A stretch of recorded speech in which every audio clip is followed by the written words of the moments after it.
This time I'll call to order the Clearwater City Council meeting for August 6, 2026.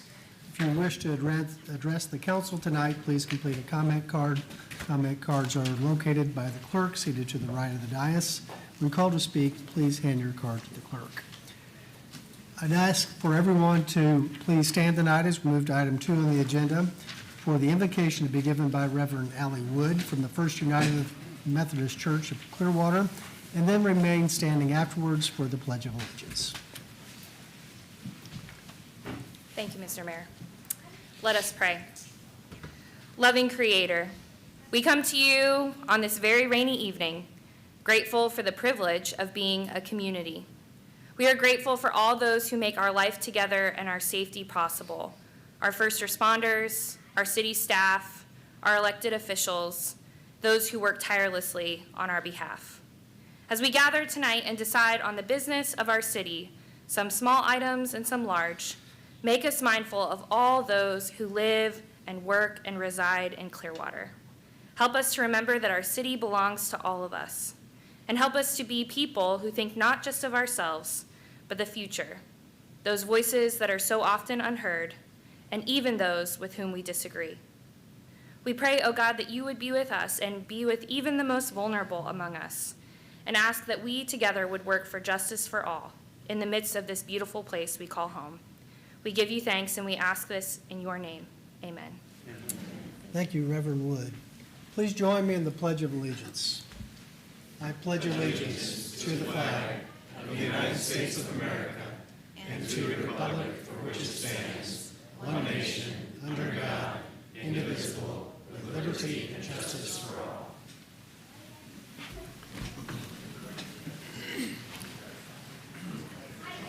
Before we continue with tonight's meeting, I'd like to introduce our dais. To my far left is our Assistant City Clerk, Deputy City Clerk, Nicole Sprague. Good evening. To her right is our City Clerk, Rosemary Cole. Good evening. To her right is our City Attorney, Owen Kohler. Good evening. To his right is Councilmember Lena Teixeira. Good evening. To her right and my immediate left is Vice Mayor Ryan Cotton. Hello and welcome. To my right, Councilmember Mike Menino. Good evening. To his right, Councilmember David Albritton. Good evening. To his right, Assistant City Manager Dan Slaughter, excuse me. To his right, Assistant City Manager Al Battle. Good evening. With that, we'll move to item 4.1 on the agenda. I'd like to call forward Anita Berry with Johnston and Stewart for a end of legislative session report.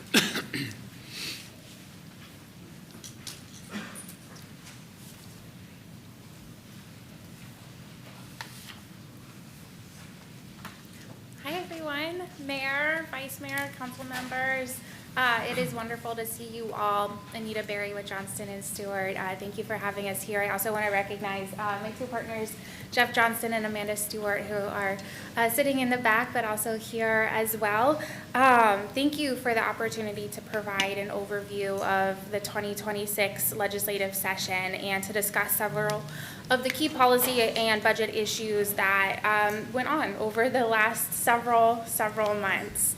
The 2026 session was one of probably the most unusual in recent history.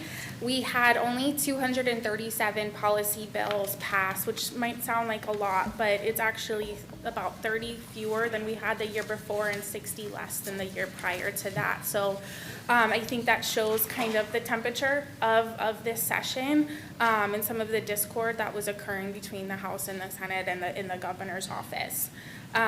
Lawmakers were unable to fulfill their constitutional obligation within the normal 60-day legislative session to pass a balanced budget.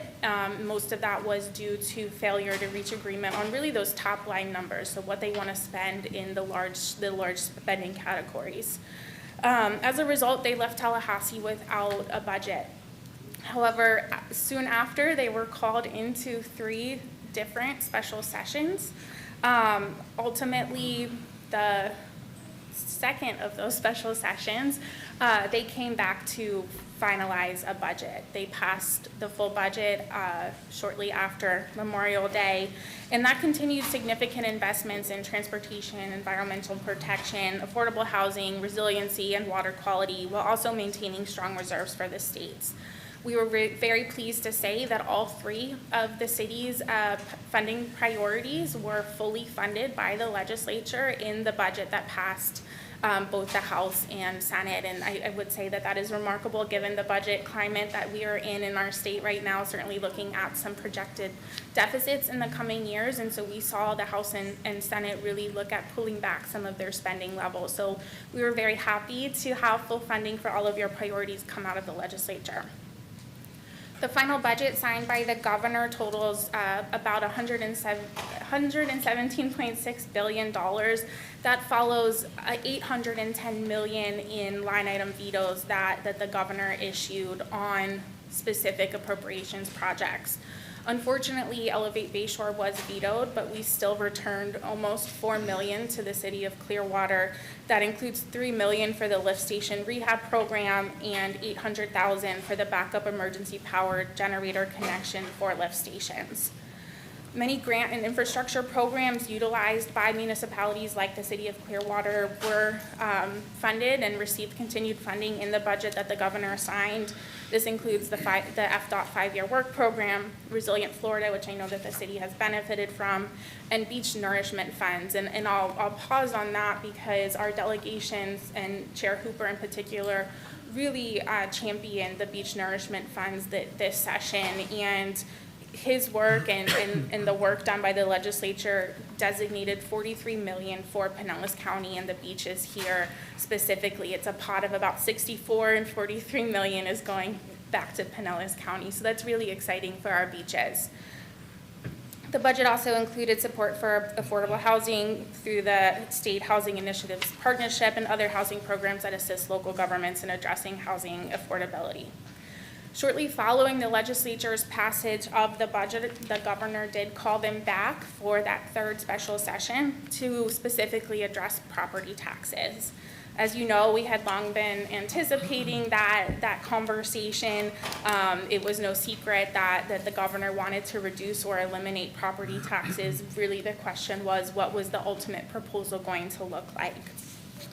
He unveiled his proposal as part of that special session, and it was without a doubt the most significant property tax reform in Florida's history.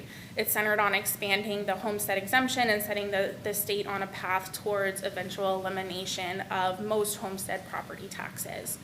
The legislature agreed with the goal of providing tax relief, but chose to adopt a more measured approach. They most notably excluded school district millages from the expanded exemption and included some clarifications really on what local governments could spend the property taxes on. The proposal will now appear on the November ballot, as I'm sure you all know, as Amendment 3. Because this is a constitutional change, it does require passage by 60% of voters, and so the question remains whether or not this amendment will reach that threshold. I think over the last several years we have seen that is a very difficult threshold to meet. If passed, we understand that this is going to have some long-term implications on local governments and certainly create a lot of additional conversations in the coming sessions around the impact that it's going to have. Earlier this week, the Leon County Circuit Judge ruled that the ballot title and the summary approved by the legislature for the ballot amendment did not meet Florida's legal standards. This is an interesting development in this many months that we've been going through this. The court's ruling did not invalidate the amendment, but they are now looking at rewriting the language of that specific amendment. Just earlier today, the governor said that they're not going to appeal the ruling, but that they are working on a revised draft. As we look ahead to the 2027 session, we do expect, of course, continued discussions around property taxes, around the state's budget climate, affordable housing, infrastructure investment, and other measures affecting local government I think we've seen a lot of different issues affecting local governments, growth management, impact fees. We're kind of seeing these recurring issues year after year, and while little bits and pieces are passing, I think we're there. I don't see that slowing down anytime soon, and property tax reform only kind of exasperates that conversation. So certainly there will be no shortage of work to do in Tallahassee over the next year or two, and we're incredibly honored at the opportunity to continue representing you all in Tallahassee. With that, I will take any questions, and as I mentioned before, Jeff and Amanda are here as well and happy to answer questions. Any questions from the council? I think when I say this, I represent the entire council's feelings that we couldn't feel like the city of Clearwater is in better hands than they've been with you and your firm in Tallahassee. You feel that when you visit there with you. We go up annually for a trip, and when we talk to legislators and folks in our legislative delegation, just the way you've communicated with the legislature on our behalf and state government you've done a really great job, and we feel like we're very good hands, and you, particularly Anita, have done a good job for us, and we appreciate that. Thank you, Mayor. Thank you for your good report tonight. Thank you. Okay. With that, we'll move to item 4.2 on the agenda, and it's our pleasure tonight to hear a lot about our Sister Cities program and young people that benefit annually from participation in it. So I'll call forward Amber Bryce, who's going to first present our middle school students. Good evening, Mayor and Council. I'm Amber Bryce, Arts and Cultural Affairs Manager. We have some very special presentations for you tonight. For those residents who may not be aware, Clearwater has been sister cities with Nagano, Japan, for going on 68 years now. We've been doing reciprocal student exchanges since 1990, and I'm excited to recognize the students that were chosen this year to represent Clearwater in Japan. These exchange programs are about much more than travel. They build lifelong friendships, cultural understanding, and shape the future leaders of our community. So first, I'd like to call up our middle school students, if they'd like to join me.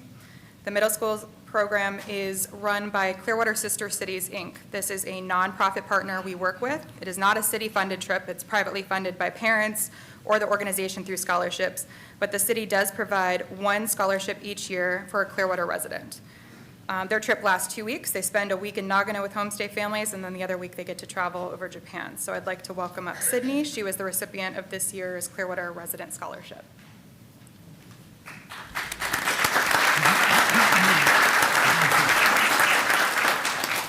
Hi everyone, my name is Sydney Tinley and I'm one of the Clearwater Sister Cities Young Ambassadors.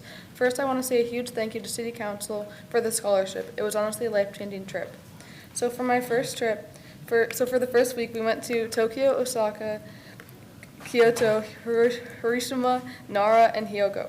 We got to see so much. In Tokyo, we saw the sky tree and city view from really high up, which was crazy because the city goes on forever. In Nara, we saw temples, deer, and shrines.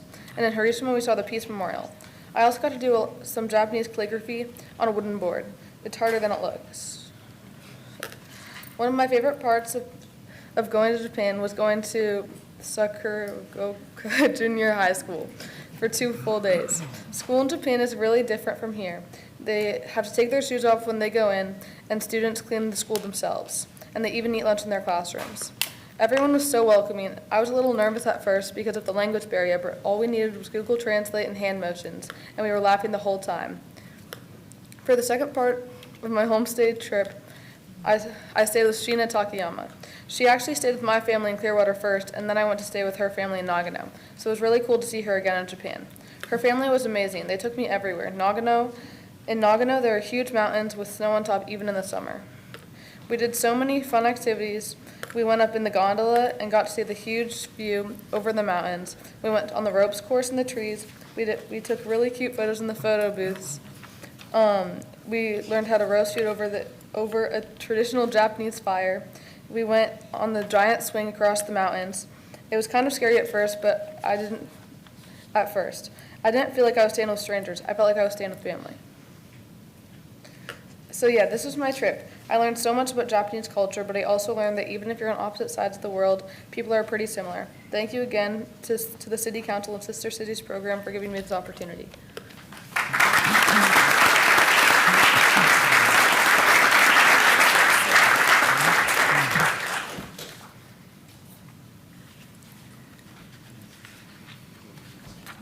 So we're going to do pictures. So next, I'd like to call up our high school exchange students. This program, no, you guys can sit. Yeah. This program is run and funded by the city of Clearwater. Unfortunately, we had to cancel last year's trip because of our official delegation, so we were really excited to get the exchange back on track this year. The city offers 4 student scholarships every year. To be eligible for these scholarships, students must live within the city limits of Clearwater, regardless of where they attend high school, maintain at least a 3.5 GPA, submit a letter of interest, 2 letters of recommendation, and complete an interview process. This year we had 14 applications, we did 8 interviews, and these are the 4 outstanding students that were selected. I will let them introduce themselves, but I can tell you their resumes are incredibly impressive, from baseball to robotics to scouts, community service. These students truly are outstanding representatives for Clearwater. 3 of them are headed off to the University of Florida next week. Go Gators. And now I'd like to invite them up to share their experience. Good evening, esteemed members of the Clearwater City Council and those of you sitting in the audience tonight. My name is Sean Stobush. Heidi Connor. Naveen Yangara. Chloe Burt. We had the distinct honor of being Clearwater's sister city ambassadors for this year. We spent 2 weeks visiting Japan and, more importantly, our sister city, Nagano. Throughout the duration of the stay, we were fortunate enough to be taken in by 3 families who showed us all the love we could ask for when we were over 7,000 miles from home. They showed us around their beautiful city, and we were able to experience local attractions such as Matsumoto Castle, Togokushi, and Zenkoji Shrine. During the week, we accompanied our host brothers and sisters to each reach through Nagano High School, where we were shown different classes throughout the school. We participated in calligraphy class, where we drew the kanji for the word for emperor, kote, and biology class, where we dissected a pig eye. We also helped our classes prepare for the school festival by turning their rooms into a haunted house, a dessert stand, a Toy Story Mania themed room, and a casino, while also transforming one of the empty classrooms into a booth displaying Clearwater. It was amazing to see the whole student body come together to make the festival happen. The city of Nagano treated all of us very well. We were able to go on a cultural tour of the city where we were able to experience a live demonstration of karate, a tea ceremony, and classical Japanese theater. We were also given the opportunity to participate in the tea ceremony itself while also being able to play classical Japanese instruments like the shamisen and the koto. We also had the pleasure of meeting Mayor Kenji Ojiwara and the other accompanying members of his council and present them with gifts from our city. My personal favorite part of the trip was trying as many different Japanese dishes as I could. My favorite part was the time I spent with my host family. They introduced me to so many delicious Japanese foods and took me to some beautiful places, but they also really showed me how welcoming the Japanese culture can really be. They're a huge part of the reason of why I want to visit Japan again, but I'm incredibly grateful for the time I got to spend with them on this trip. Thank you. I think the most enriching part of this experience was that it wasn't like the same as a normal independent vacation to Japan. Of course, we did go to a lot of tourist destinations like the Skytree and all sorts of places around Tokyo, but the experience of staying with a family, being in their home, and going about the daily activities with a Japanese family, those are the kinds of experiences that we couldn't get out of just a normal vacation.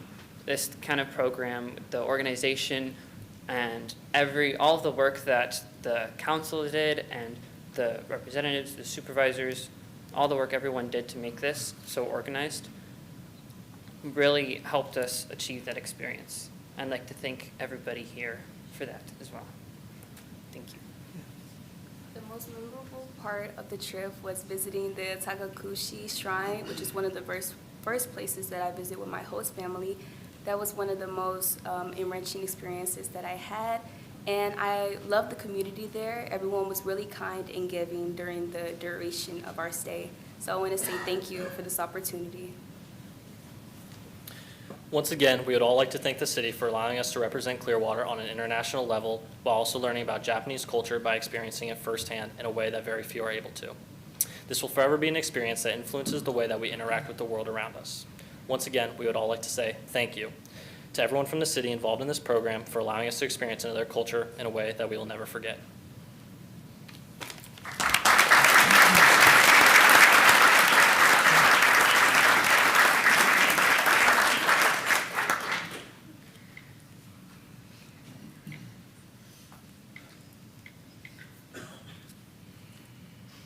Now I'd like to invite up Indira Yangira.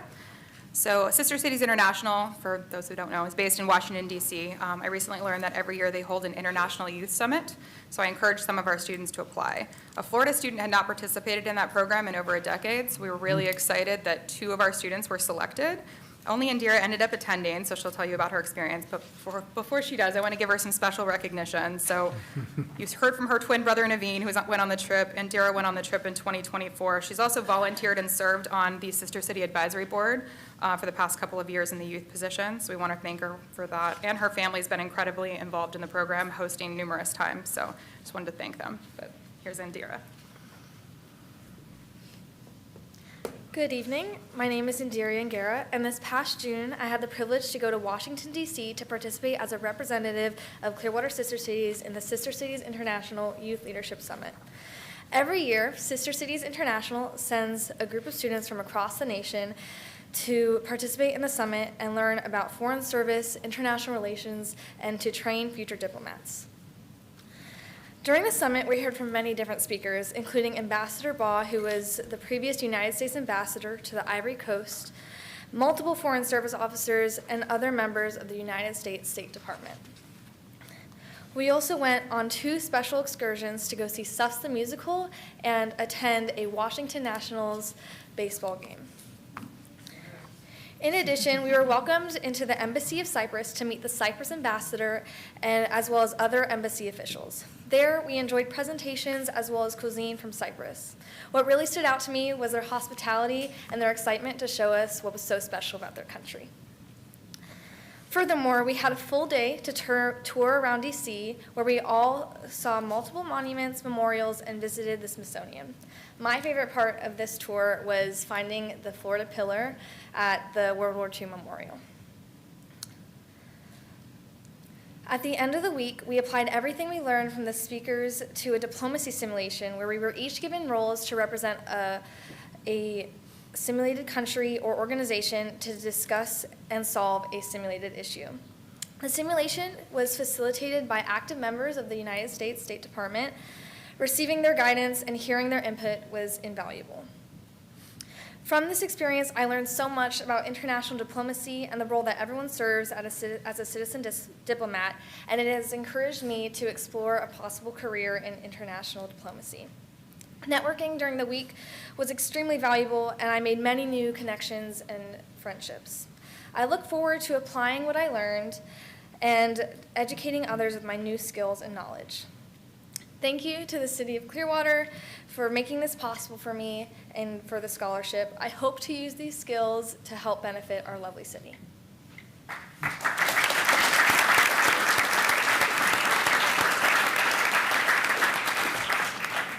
Next, I'd like to call up Robert Kopek. So before we wrap up, I just wanted to recognize Robert Kopek. Another program through Sister Cities International is the Young Artist and Author Showcase. So students from around the world, not just nationally, but globally, submit original visual art, photography, music, literature, and poetry, all centered around an annual theme. Robert submitted an original musical composition, and I am proud to say that for the 15 to 18 age category, he was selected as the first place international winner.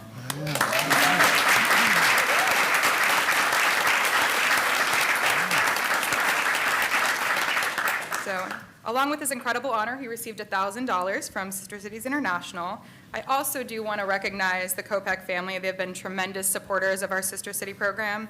His sister went in 2023. Their family has hosted numerous times. At one point, they had 3 teenage boys living in the house, and the mom joked their pantry was getting pretty low. So I would like to also ask anyone in the audience that has ever hosted a student or a teacher to please stand up. I would like to recognize you all and really thank you for your support.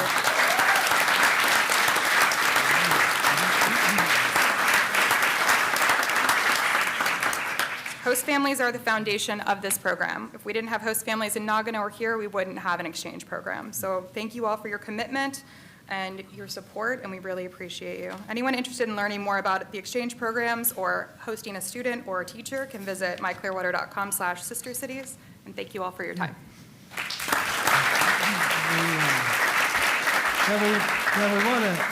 We want to get a picture, but I just want to tell all these you young people here, we are so proud of you. And one of you thanked us for supporting this. It's the community. For over 60 years, our entire community has supported this program. And we go every once in a while as a city delegation, city leaders to Nagano. We went last year. But the most important visit, I think, is the trips that you young people are making. We bring their young people here every year, and our young people go there every year. And the friends that many of you made will last you a lifetime in Japan. And thank you for representing us so well. I can tell by your presentations tonight that you represented this city very, very well.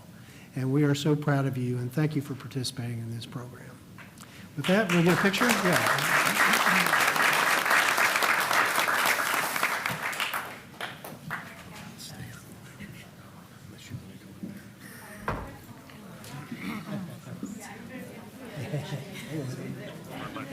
Watch your step there. We may have to go in. Watch your step. Hey, what's going on? How you doing? Doing well? Okay, the real tall people might have to switch down a little bit because you're blocking. Tall people on the edges, maybe? All right. Thank you, guys. I was bending down for half. So, we're not up to date. And now we're putting it down again. Okay, thank you. Yeah.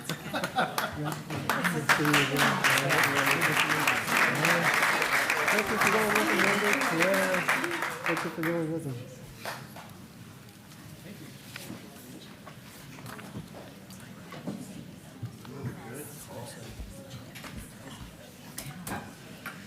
With that, we'll move to item 4.6 on the agenda, and I'd like to call forward Karen Bogus from the Juvenile Welfare Board for a presentation of the Juvenile Welfare Board of Pinellas County 80th Anniversary Proclamation.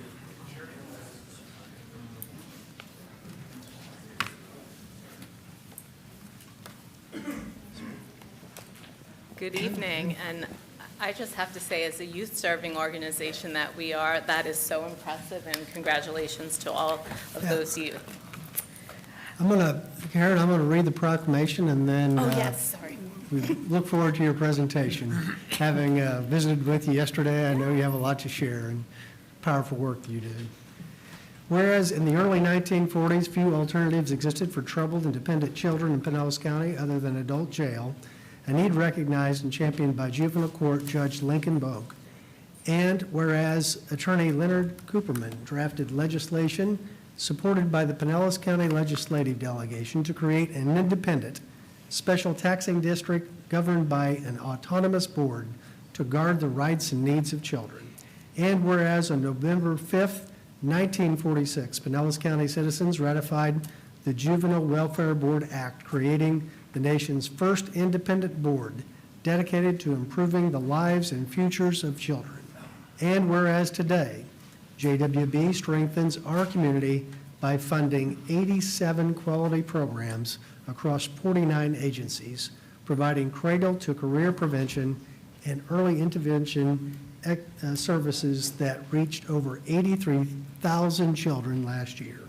And whereas the Juvenile Welfare Board also serves as a convener, forging partnerships and leading initiatives to prevent needless childhood deaths, nurture early childhood development, champion children's mental health, promote guard-level reading, fight childhood hunger, and support fathers and grandparents in their caregiving roles, reaching tens of thousands more annually. Now, therefore, I, Bruce Rector, Mayor of the City of Clearwater, Florida, on behalf of the Clearwater City Council, do hereby proclaim November 5th, 2026 to be Juvenile Welfare Board of Pinellas County's 80th Anniversary Day in Clearwater. Thank you. Now, Karen, please share your thoughts with us. Yes, good evening, Mayor, Vice Mayor, council members, city manager, and community leaders and residents. Thank you for allowing us to join you this evening as we celebrate a remarkable milestone in the history of Pinellas County, the Juvenile Welfare Board's 80th anniversary. My name is Karen Bogus, and I'm the interim CEO for JWB. It is my honor to be before you this evening. With me are one of our members of our board, Brian Unks Jr. We also have North County Community Council members and JWB staff with us. For 80 years, JWB has been guided by a simple belief. When we invest in children, we invest in the future of our community. We are a special taxing district established by a special act of Florida legislature and solely funded by property tax. Our annual impact budget is $128 million, and last year, as previously been said, we served over 83,000 children and families countywide. Every investment we make is informed by community needs, guided by data, and focused on creating lasting impact for children and families. From a child's first days of life through adolescence and into adulthood, our goal remains the same, helping every child reach their fullest potential. And that is one reason being here in Clearwater is especially meaningful. Your city leaders embrace our mission, partner with us to strengthen opportunities for children and families. Earlier this week, Mayor Rector joined our staff at Lift Academy Back to School Open House. Thank you for your commitment to ensuring neurodivergent children have equitable opportunities to learn and thrive. And we regularly see the mayor and city council members aboard our summer book bus, helping children choose favorite books to take home. And the book bus is a vital part of our early readers, future leaders grade level reading campaign. And thanks to the collective work with partners like you, 70% of children of Pinellas County third graders are now reading proficient, outperforming the state average. Mayor Rector also champions our Turbo Babies campaign, and your library branches serve as pit stops to distribute free brain-building bags to parents of babies birth to 3. And last year, your city stepped up to expand its after-school program to the North Greenwood site, helping ensure continuity of services to children. And like the leaders and citizens of Clearwater, we understand that investing in children early and often is not just the right thing to do, it is one of the smartest investments any community can make. And today, about half of all households with children in Clearwater, an estimated 53%, benefit directly from a JWB-funded program. And across the city, 35 programs and 46 sites help children learn, grow, and thrive. And we have a map right over here, and you get to keep that map illustrating where those program sites are. The city's Charting the Course for Youth offers vital summer and after-school care to support students, academics, and working parents. Plus Arts for Life, Boys and Girls Club, Our Club Childcare, and YMCA of Suncoast operate similar out-of-school time programs. And for working parents of little ones, Our Club Childcare operates Community Pride at Gateway, and Early Learning Coalition offers childcare scholarships. Children's mental health services are provided by Directions for Living and Suncoast Center, while Ever Health offers integrated behavioral health services within their pediatric practices. For survivors of domestic violence, Hope Villages, The Haven offers safety and hope, while at-risk youth in crisis receiving counseling and emergency shelter at Family Resources Safe Place to Be. JWB funds 2 neighborhood family centers, Hispanic Outreach Center, and now Maddie Williams. Both are providing family support services to residents. The Healthy Start Coalition and Morton Plant Meese both offer early childhood and maternal health supports, while Healthy Families offers home visiting services and boasts a 98% success rate in preventing child abuse or neglect. And in addition, Big Brothers and Big Sisters offers mentoring services. Children's Home Network supports grandparents and other relatives caring for children. Elios provides family navigation and real-time help. Preserve Vision offers screenings, vision screenings and eyeglasses, and Girl Scouts give at-risk girls leadership and development opportunities. We are proud of our 80-year history of putting children first. a milestone made possible by your partnership. Thank you for sharing our commitment to the children and families who call Clearwater home. And in your packets, you all should have received an orange packet. You will find information about our investments in this community and the outcomes we are achieving together, and the resources available to support children throughout every stage of life. And as we look ahead to the next 80 years, we see tremendous opportunity to deepen our partnership with the City of Clearwater. Together, we can continue identifying needs, expanding opportunities, and ensuring that more children and families have access to the support that they need to succeed. Because the greatest legacy any community can leave is not the buildings it constructs or the road it paves. It's the future it creates for children. And for 80 years, JWB has stood alongside communities that share that belief, and we are proud to stand with Clearwater to celebrate the impact we are making today and work together to build an even brighter future for generations to come. Thank you for your partnership, your leadership, and your unwavering commitment to children and families of Clearwater. Thank you. Thank you.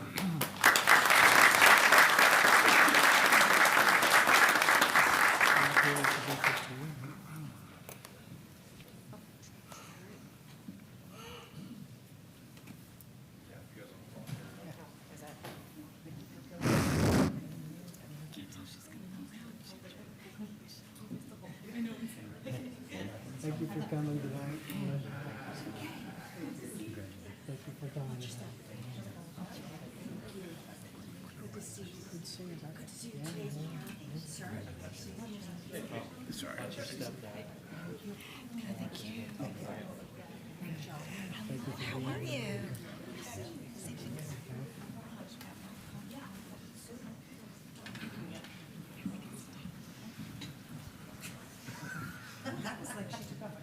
Yeah.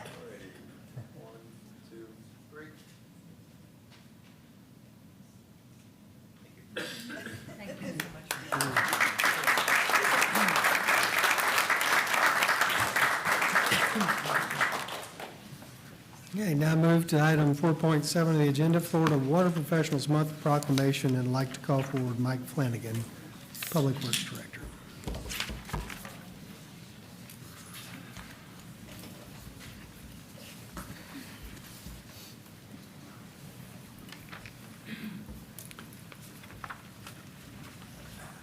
Start here. Whereas water professionals provide essential services that protect public health, support environmental stewardship, and maintain safe and reliable drinking water, wastewater, and reclaimed water systems. And whereas these dedicated individuals include operators, technicians, mechanics, engineers, laboratory staff, maintenance crews, customer service staff, utility managers, and others who support critical utility operations. And whereas water professionals are essential first responders as defined by Florida Statute 403.8651B during storms and other catastrophic events, working to ensure safe drinking water and safe disposal of wastewater for our communities. And whereas water professionals also help maintain the water infrastructure and fire flow needed to support fire protection and public safety throughout the city of Clearwater. And whereas their skill, dedication, and around-the-clock service help the City of Clearwater protect residents, businesses, visitors, natural resources, and quality of life. And whereas it is fitting to recognize and thank the individuals who serve in this vital profession. Now, therefore, I, Bruce Rector, Mayor of the City of Clearwater, Florida, on behalf of the Clearwater City Council, do hereby proclaim August 2026 to be Florida Water Professionals Month in Clearwater, and encourage all residents to join in recognizing the dedicated water professionals who protect our community and environment. Thank you for all you do, and would you like to say a few words? Yes, please. Mayor, Vice Mayor, members of council, charter officers, assistant city managers, thank you for this recognition. I'm Michael Flanagan, Public Utilities Director. I'm joined today with members of our Public Utilities team. Darquez Whitfield, Wastewater Collection Tech 3. Devon Cushney, Reclaim Water Operator Trainee. Jason Baugh, Water Distribution Operator 2. And Michael Vaca, Water Reclaim and Wastewater Manager. First, I want to thank council the City Manager's Office, and our partner departments across the city for your continued support. Public Utilities does not do this work alone. I also want to thank our Public Utilities team.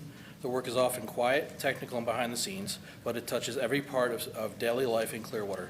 Safe drinking water, wastewater service, reclaimed water, fire flow, environmental protection, and storm response all depend on people who show up every day, often overnight, to keep essential systems running. This work matters not only to the city, but to public health, the environment, the economy, and the quality of life. At the same time, there are challenges ahead that are real. Aging infrastructure, changing conditions, storm readiness, growth, regulatory demands, and the unique pressures of serving a coastal Florida community. We're proud of the work, grateful for the recognition, and committed to continue to serve Clearwater with professionalism, reliability, and care. Thank you. Thank you. Yeah.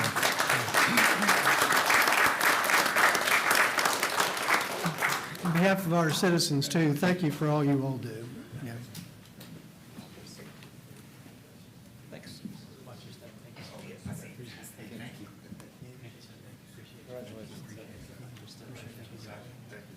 Appreciate you. Thank you so much.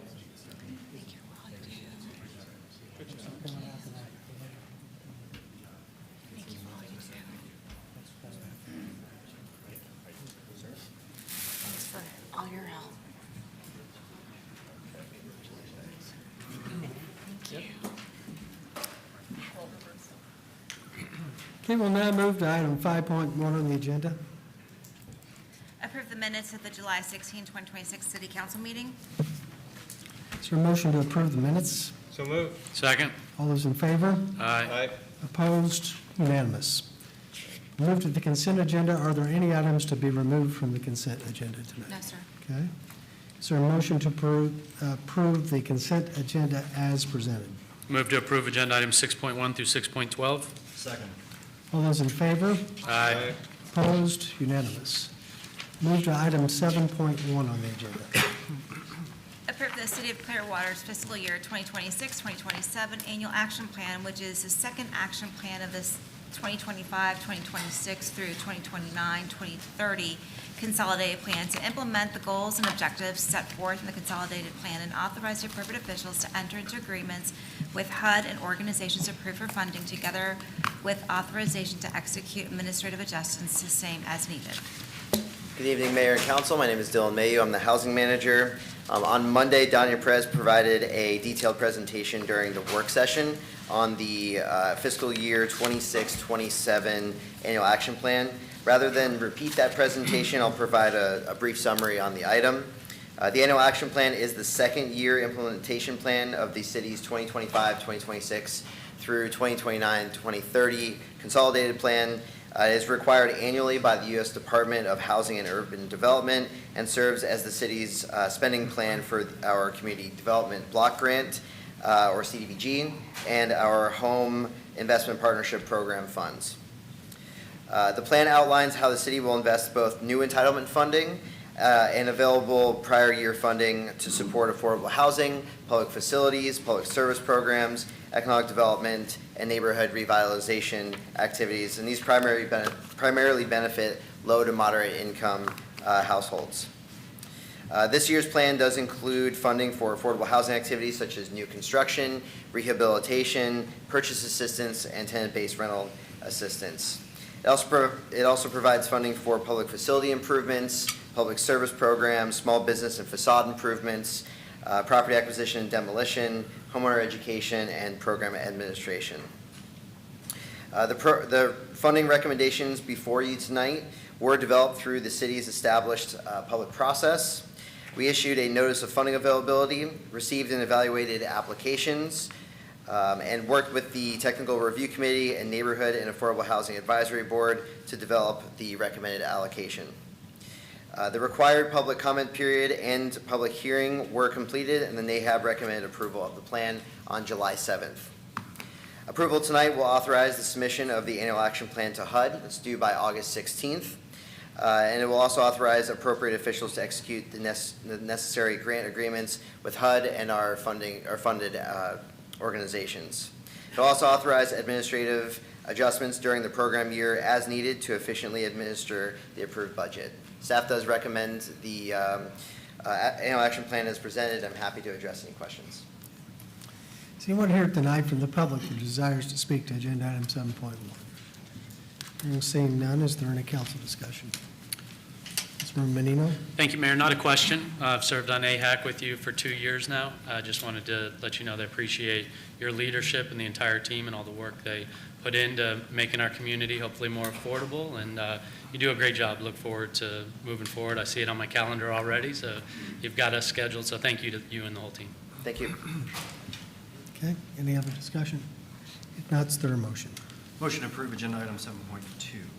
7.1. Second. All those in favor? Aye. Opposed? Unanimous. Thank you. Agenda item 7.2.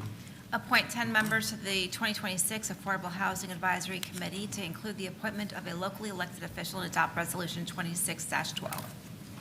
Dylan Mayhew, I'm the housing manager. This item was presented in detail by Chris Edwards on Monday's work session, so this will just be a brief recap. Florida statute, section 420.9076, does require all jurisdictions that receive State Housing Initiative Partnership funding or SHIP funding to annually establish an Affordable Housing Advisory Committee, also known as AHAC. The committee is responsible for reviewing local policies, procedures, ordinances, and land development regulations, and they also make recommendations to encourage and facilitate affordable housing within Clearwater. The city satisfies most of the statutory member requirements through the existing Neighborhood and Affordable Housing Advisory Board. Additional appointments are required to ensure representation from all categories identified in the state law. That includes a locally elected official and other affordable housing stakeholders. Following the discussion at Monday's work session, the proposed AHAC membership was updated. Todd St. John Fulton, who was appointed at the last council meeting, will serve in place of Mr. Fox, and Sean Austin has been added to serve as the Citizen of Clearwater representative. Approval of this item will appoint the 10 members of the 2026 Affordable Housing Advisory Committee and adopt Resolution 26-12, allowing the committee to begin its review of the city's local housing incentive strategy as required by state law. Staff recommends approval, and with that, I'm happy to address any questions. Okay. Maybe we have a reading. Resolution number 26-12, resolution of the City of Clearwater, Florida, appointing the Affordable Housing Advisory Committee in accordance with Florida Statute Section 420.9076 and required for purposes of the State Housing Initiatives Partnership Program, providing that the city's Neighborhood and Affordable Housing Advisory Board, NAHAB, among several other individuals, shall serve as said committee, appointing existing NAHAB members to the committee, appointing additional members to the committee in accordance with Section 2.228 Code of Ordinances of the City of Clearwater, Florida, providing an effective date. Is anyone here from the public tonight that desires to speak to agenda item 7.2? Hearing seeing none, any council discussion? If not, is there a motion? Motion to approve agenda item 7.3. Second. 7.2. 7.2, my apologies, 7.2. Okay, any further discussion? Yeah, thank you, Mayor. Just wanted to take a quick minute because she's with us this evening, Ms. Byers. You not being on this committee, I noticed this year, just want to thank you for your commitment and your service, your passion, your knowledge, and your expertise. Gifting to the community will be missed, so thank you.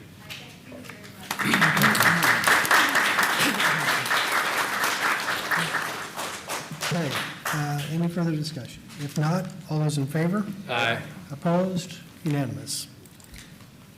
Well, now, before we move to agenda item 7.3, at the work session on Monday, I identified a voting conflict that I have. It was identified months ago, and so I've stayed out of all discussion of this, things leading up to this agenda item. And so I will not be voting on that tonight, and I'll not be participating on this agenda item. In fact, I'm going to follow the history we have with two prior mayors, both my predecessors, Mayor Hibbert and Mayor Ongst. When they had a voting conflict, they left the room during the discussion. So tonight, I'll be exiting the room, and I'll be handing the gavel over before I leave. We'll recess, and I'll ask the Vice Mayor to reconvene the meeting for discussion of this agenda item. And then Councilmember Menino, I think you also had something to share. Yeah, thank you, Mayor. I too will not be voting or participating. I too will follow the precedent of our other electeds, and will leave the room and let this dais handle their business. My potential conflict has been formally submitted to the Florida Ethics Commission, and we have not received an answer back from them. So once we do receive that, erring on the side of caution, I will not be participating. So I just want to say a couple things. So in terms of conflicts of interest, there's a couple different statutes and there's a couple different sections. So compliance with one section doesn't mean compliance with all, and a conflict with one doesn't mean a conflict with all. So the ones I've identified is 112.313, which is doing business with one's entity in conflicting contractual relationships. I mean, it really relates to both of the council members, but there is no conflict with either one of those statutes.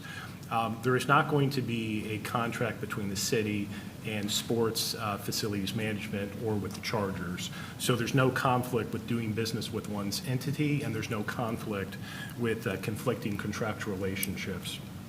In addition, neither one of these council members have a material interest under those statutes.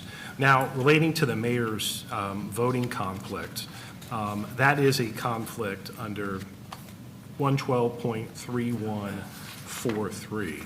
Now, Councilmember Menino's conflict is slightly different. So under 286.014 or 012, council members are required to vote.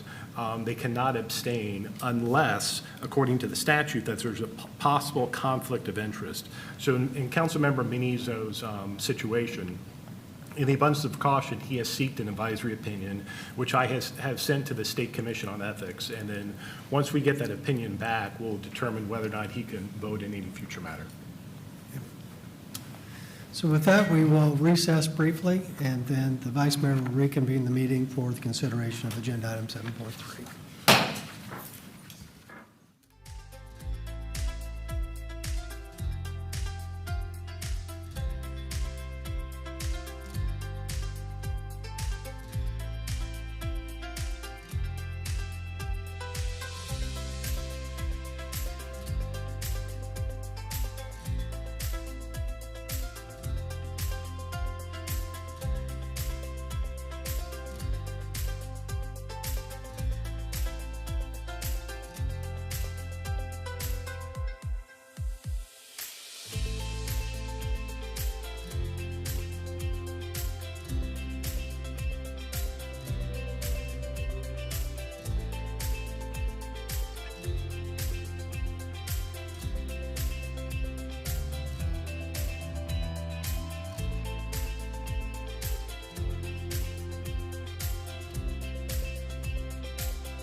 back to order the meeting. Your mic is off.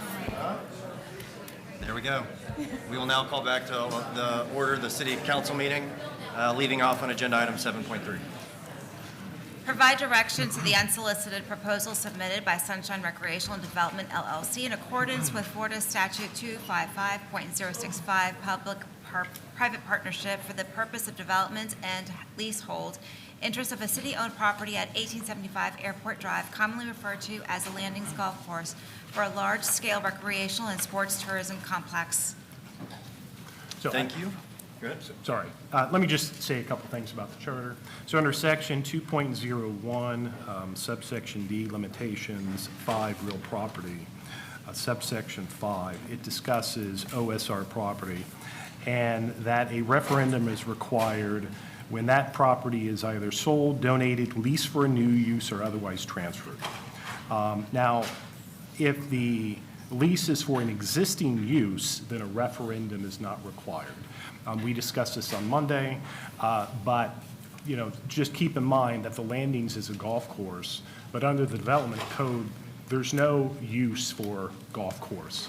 The use of the property is a parks and recreation facility, and Ms. Maskey will go into more detail. So it's my opinion that as it relates to the use, a referendum is not required because it's the same use.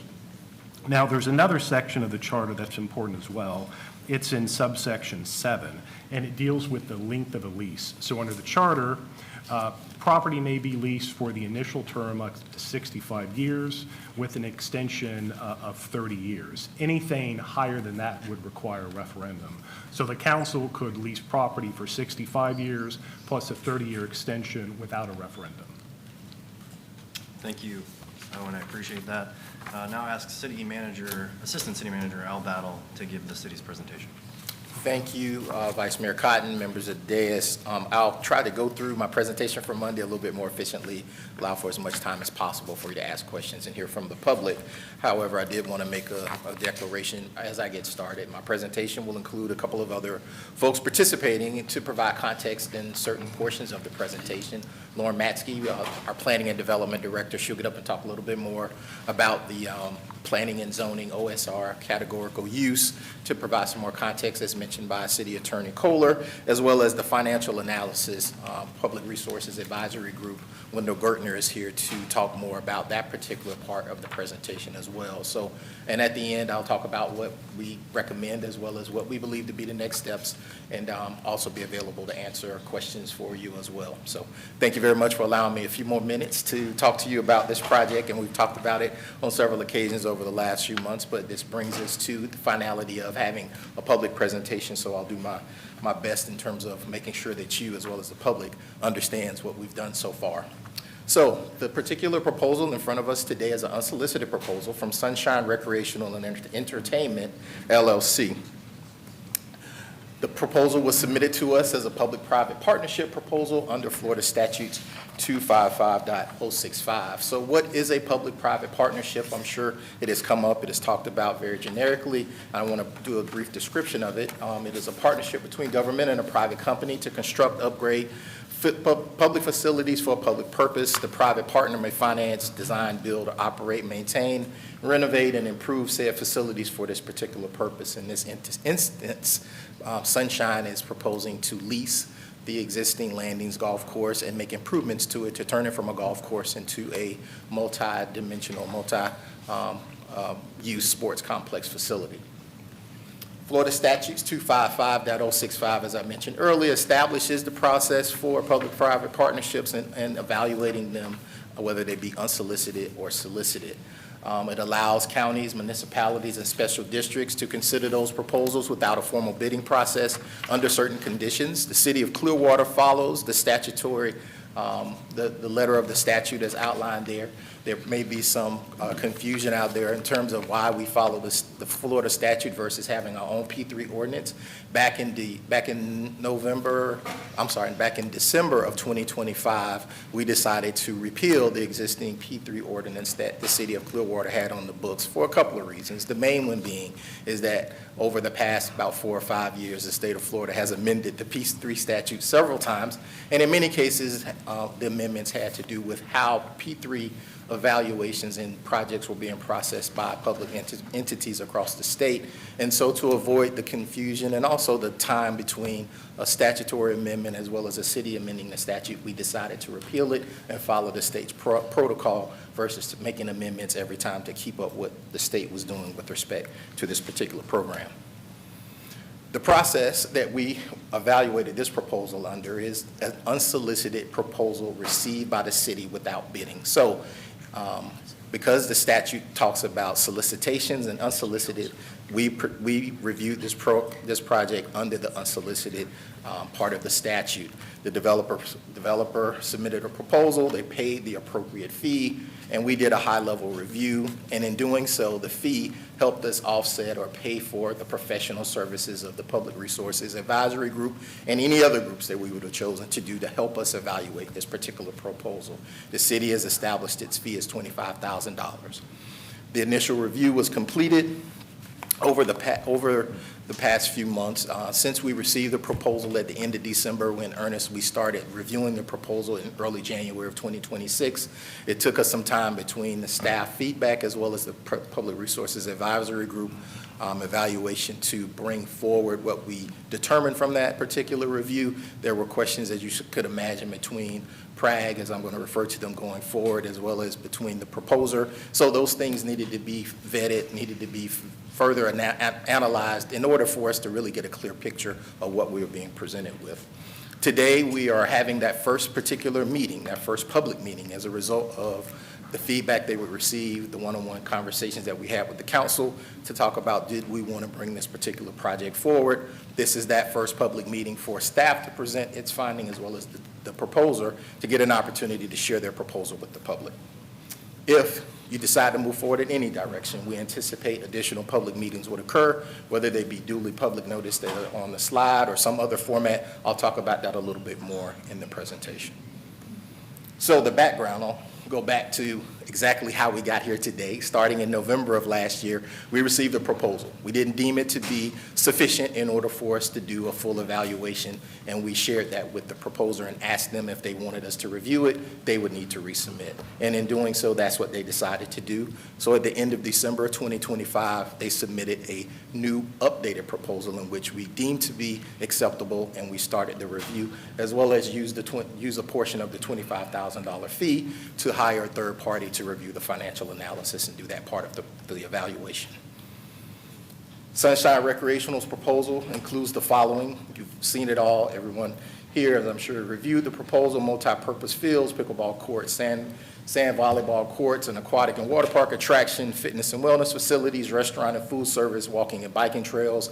They anticipate the construction take about 3 years from final approval to having a finished product. Project is estimated to be about $180 million.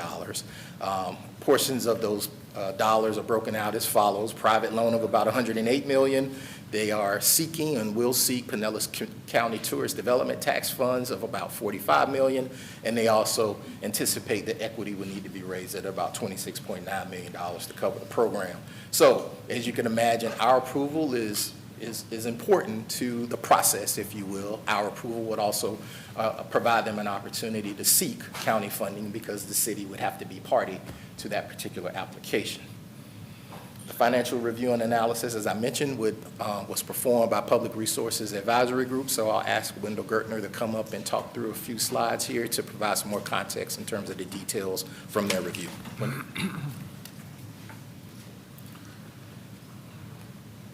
Thank you. Wendell Gertner, Public Resource Advisory Group.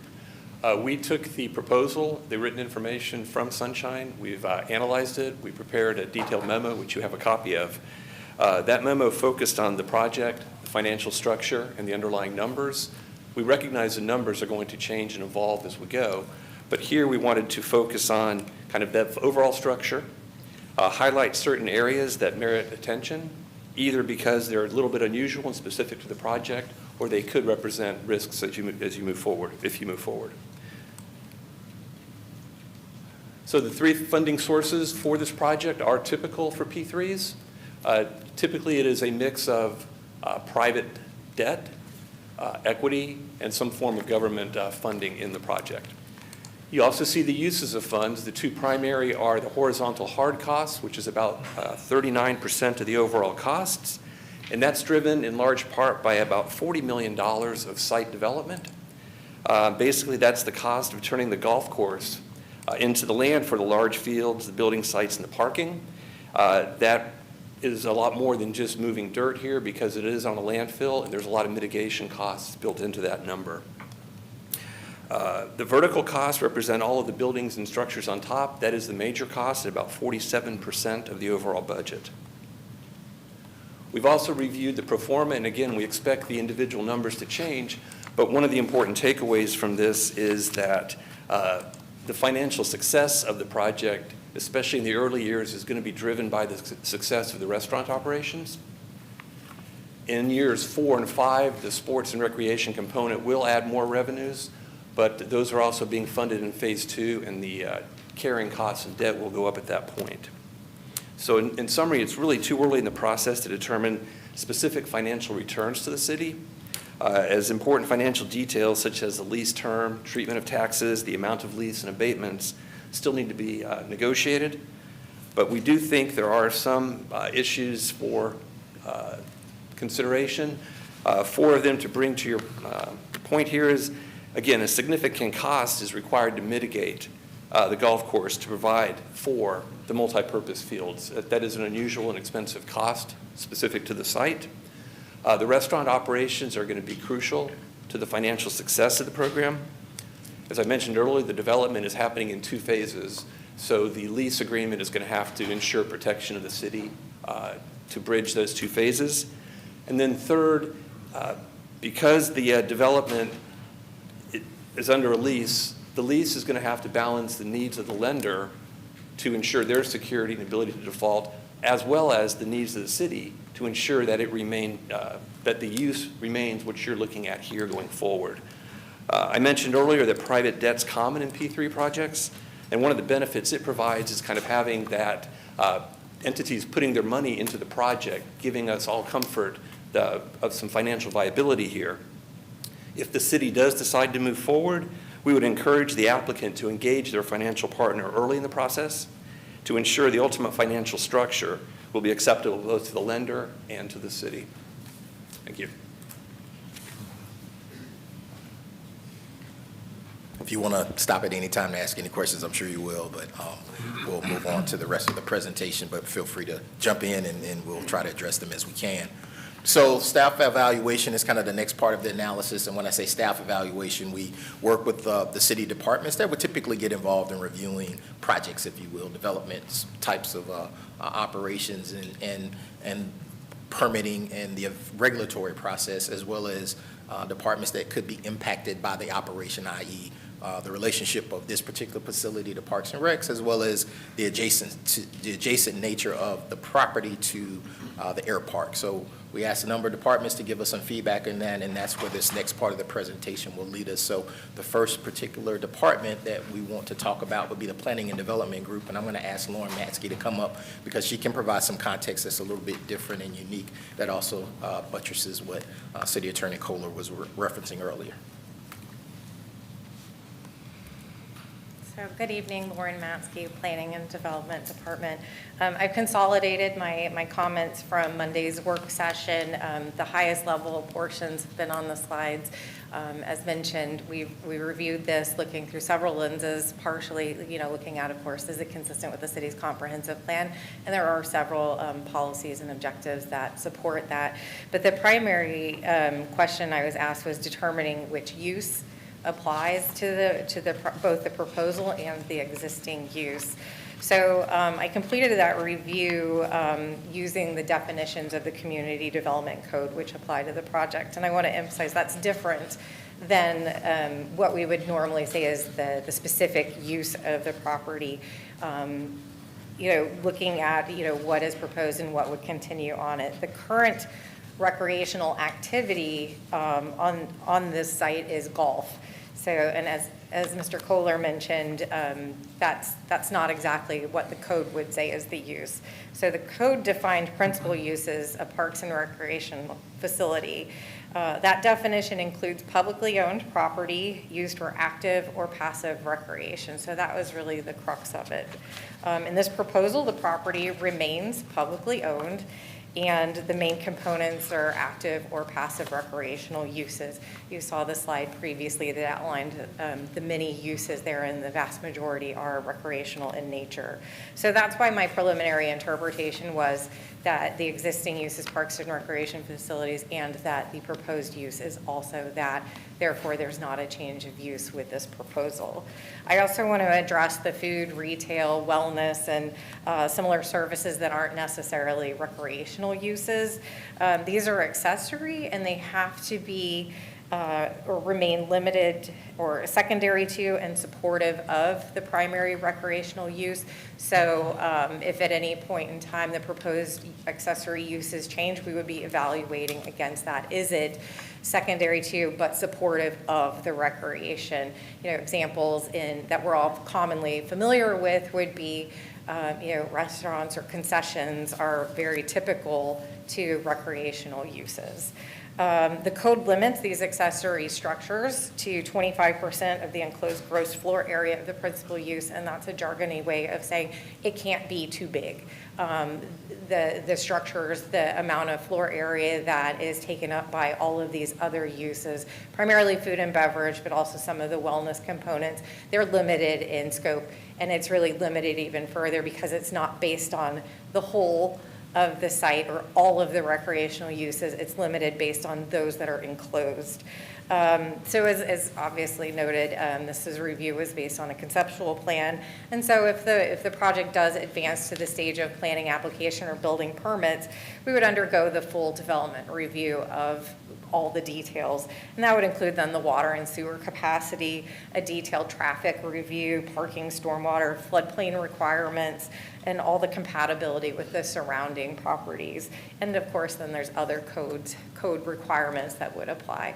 But for now, that's where, that is how I got to where I did. Thank you.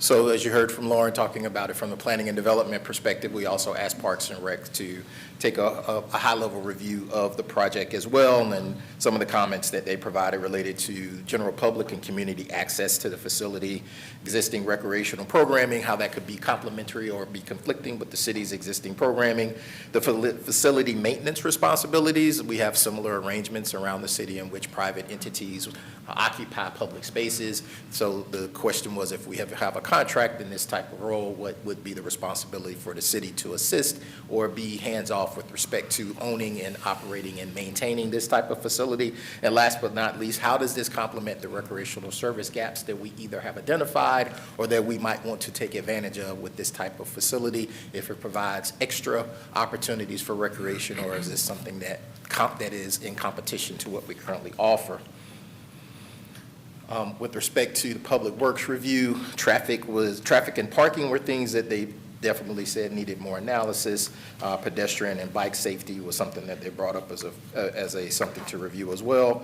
Stormwater and the contamination and the remediation of the site was something that they brought up that would have to be evaluated and reviewed, as well as the adjacency to the air park, and I'll talk a little bit more about that with respect to specific comments from the Marine and Aviation Group. They provided a full-on array of bullet points related to several FAA regulations that they would have to comply with. So that is definitely something and a point of interest to note, and that is something the applicant is aware of and they would have to address during the development review process. In addition to that, sports tourism as an economic development goal of the city is something that is specifically articulated in the city's strategic plan, promoting the city as a premier destination of tourism. Sporting events and health and wellness activities is something that we identified and that we have agreed is something that we want to go after as a city, as an administration, and as a goal in terms of bringing that type of resource, business, and opportunity to the city of Clearwater. We also reviewed the market study as provided and talked more with the applicant spoken about the indirect and direct impacts that the project could bring potentially to the city, and the total estimated economic impact in the first 10 years of development are considered to be about $560 million. The evaluation from the manager's office, again, all of these reviews and comments are at a high level, but reviewing the proposal, what we can tell you is similar to other projects where local development interests are able to participate, complete, and be successful in the local market is something that we think is of value to this particular proposal. This is a local developer who has hired industry experts and who specialize in certain aspects of the construction and design of facilities like this. We think that is a benefit that we would want to share in terms of our review, and we think that's a benefit for any project that's of this magnitude and in a community in which you're trying to figure out exactly if this is the right place to go in the right time to make a decision like this. As it's mentioned earlier, this definitely is in support of the City of Clearwater strategic plan, and we also believe that the project is consistent with the city's investment strategy in terms of allowing private and encouraging private investment for the purposes of community development. As Lauren mentioned earlier, this type of review does not exempt the project from going through the typical regulatory review process. So we are at the beginning of whatever would happen next from the standpoint of a real review, more than just concept drawings and actually more than just designs on a paper. They would have to fully submit for the review and proper evaluation for this project to go through the regular and proper evaluation process. As far as options that you can consider for tonight, as we've talked about on Monday, there are at least 3 directions that you can talk about and decide how you want to move forward. After this presentation and the presentation by the applicant, the council may accept the proposal as a qualifying proposal and direct us to move forward with negotiating for a interim agreement or a comprehensive agreement. The council also has the option to accept the proposal and also direct us to move forward with soliciting more proposals as a part of a process in which you would get an opportunity to see more interest or different interest in the site and have a different point of view to evaluate the item that is in front of you this evening. And the last option is you can reject it out of hand and we do nothing more from this point. No one moves forward and the project essentially dies at this point of the process. Staff's recommendation is that we accept the proposal as a qualifying proposal and that we solicit additional proposals in accordance with Florida Statute 2550653, Section 3, Section B. So if you agree with moving forward and soliciting additional proposals, we believe the process would look a little bit like this going forward. Solicitation would go out. We would put the solicitation out for 30 days. After the 30-day period is over, once we receive the proposals, we would share them with you, bring them back, and allow you to we would evaluate them, give you our recommendation of which one we think are the ones for you to consider. You would then pick from those, and then if you wanted to select a proposal, you would direct us to move forward with negotiating for interim agreement. Again, that is if we receive anything or if no one submits anything, you still have the opportunity to review the proposal that is in front of us this evening. So that could result in at least 1 or 2 other public meetings is what we think would be the process in order to move forward and continue to have this discussion in public about the process that we're endeavoring to pursue. So that is the end of my presentation. If you'd like myself, Lauren, or Wendell to address any questions, we can do so, or if you want to wait till the other team gets finished, we're definitely here for that. I'm going to come back up to the dais and join you and answer my questions from there, but myself as well as the others who participated in the presentation are here to answer any questions that you have. But thank you very much. Will we be good to see the other presentation, or would you like questions for staff? I'm good right now. Okay. Thank you. Thank you. Casey and Bow. I'm now going to invite Mr. Brian Owings Jr. to come forward with the applicant presentation. The applicant will have 5 minutes.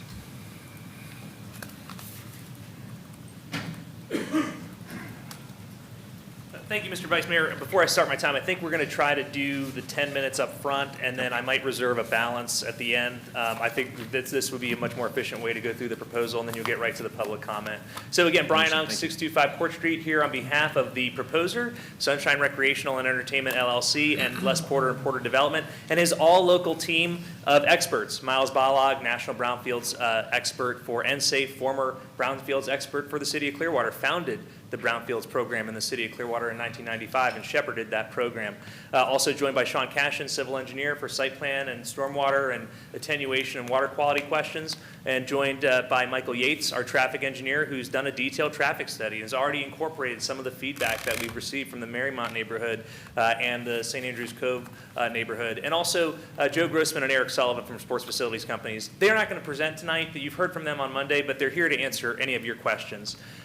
You've heard a lot about the land use and the referendum. I'm not going to give you legal advice. That's what the city attorney's here for, and I'm not going to give you a planning opinion because that's what Lauren Matsky, the planning director, is here for. But what I'll tell you is we agree that this is a parks and recreation facility, and it has been since 1970 when the municipally owned golf course was established. What it's not is open green space that's available to the public free of charge. And I read a letter that was published on August 2nd that's been put out on the internet from a reputable organization suggesting that it is. And it's just frankly incorrect. It is currently under a long-term lease that is operated for profit by a private operator as a golf course. It is not available to the public free of charge. There is a charge to use it. So the question before you today is not whether you're going to approve anything tonight. It's, are we going to move forward as a community with a discussion on the future of the project and whether there's anything else out there that might be worth evaluating as a city for the site. And we are perfectly aligned with the staff recommendation that this proposal should be accepted under Chapter 255 as a qualified proposal, and you should open it up for other proposals to compare them. So nothing tonight is being approved. This is the end of the beginning. It's not the beginning of the end. We're going to continue to have this conversation, and Mr. Porter is committed to Clearwater, and he's committed to the community, and he will continue to be here and be active and be engaged and be available to anyone who wants to engage on this topic. Why is our proposal, do we think, in the best interest of the city of Clearwater? Well, number one, it diversifies and expands recreational opportunities on a 77-acre city-owned parks and recreation site to offer something for everyone. Seniors, retirees, youth sports, young families, and even middle-aged professionals like myself. Everyone in Clearwater will benefit from this. We've already committed, even though we're not in the middle of negotiations, we've already committed to discounts for Clearwater residents. So that is something we will deliver. We will deliver accessibility. It returns the property to the tax rolls. The property's never been on the tax rolls. You have an email here from property appraiser Mike Twitty from last Saturday saying that the annual ad valorem tax to the city of Clearwater would be $851,000 once Phase 2 is complete. And the annual ad valorem tax to all jurisdictions within Pinellas County would be $2.8 million. Right now, it pays $0. It brings the property up to code for stormwater, for attenuation, for water quality, for drainage. As I discussed at the Monday work session, one of the residents of St. Andrews Cove stood up at our community meeting on July 21st and said, every time it rains, the water comes up right to the back of my condo. This proposal would fix that. There's a ton of standing water out there, I'm sure, this week. This proposal would fix that. It would bring it up to code where it currently has not met any of the modern codes, whether it's SwiftMud, FDP, or any of the modern water, stormwater drainage and attenuation. It also would remediate the site. The site would be a brownfield, and it would be remediated under the guidance and monitoring of the FDEP and the EPA under the stewardship of Mr. Balog. Mr. Balog has been doing this for 40 years. He is helping Mr. Porter and Metro Development remediate the Raytheon site to develop over 1,000 apartment units on a 39-acre site. This is a 77-acre site. Mr. Porter is about to break ground on a 39-acre site in the Azalea Gateway Jungle Terrace neighborhood, and you're going to hear from Dr. Ed Carlson tonight, who was the HOA president of Jungle Terrace, who is a community leader, about how collaborative and what an excellent experience his neighborhood and he himself had with Mr. Porter in remediating that site and improving it for that community. The city of St. Petersburg is very happy with that process, and that was unanimously approved by the St. Petersburg City Council, and it had a tremendous amount of public opposition, as is not uncommon for developments of this type. I read something about the methane gas is going to get out. Mr. Balog has assured me that will not happen.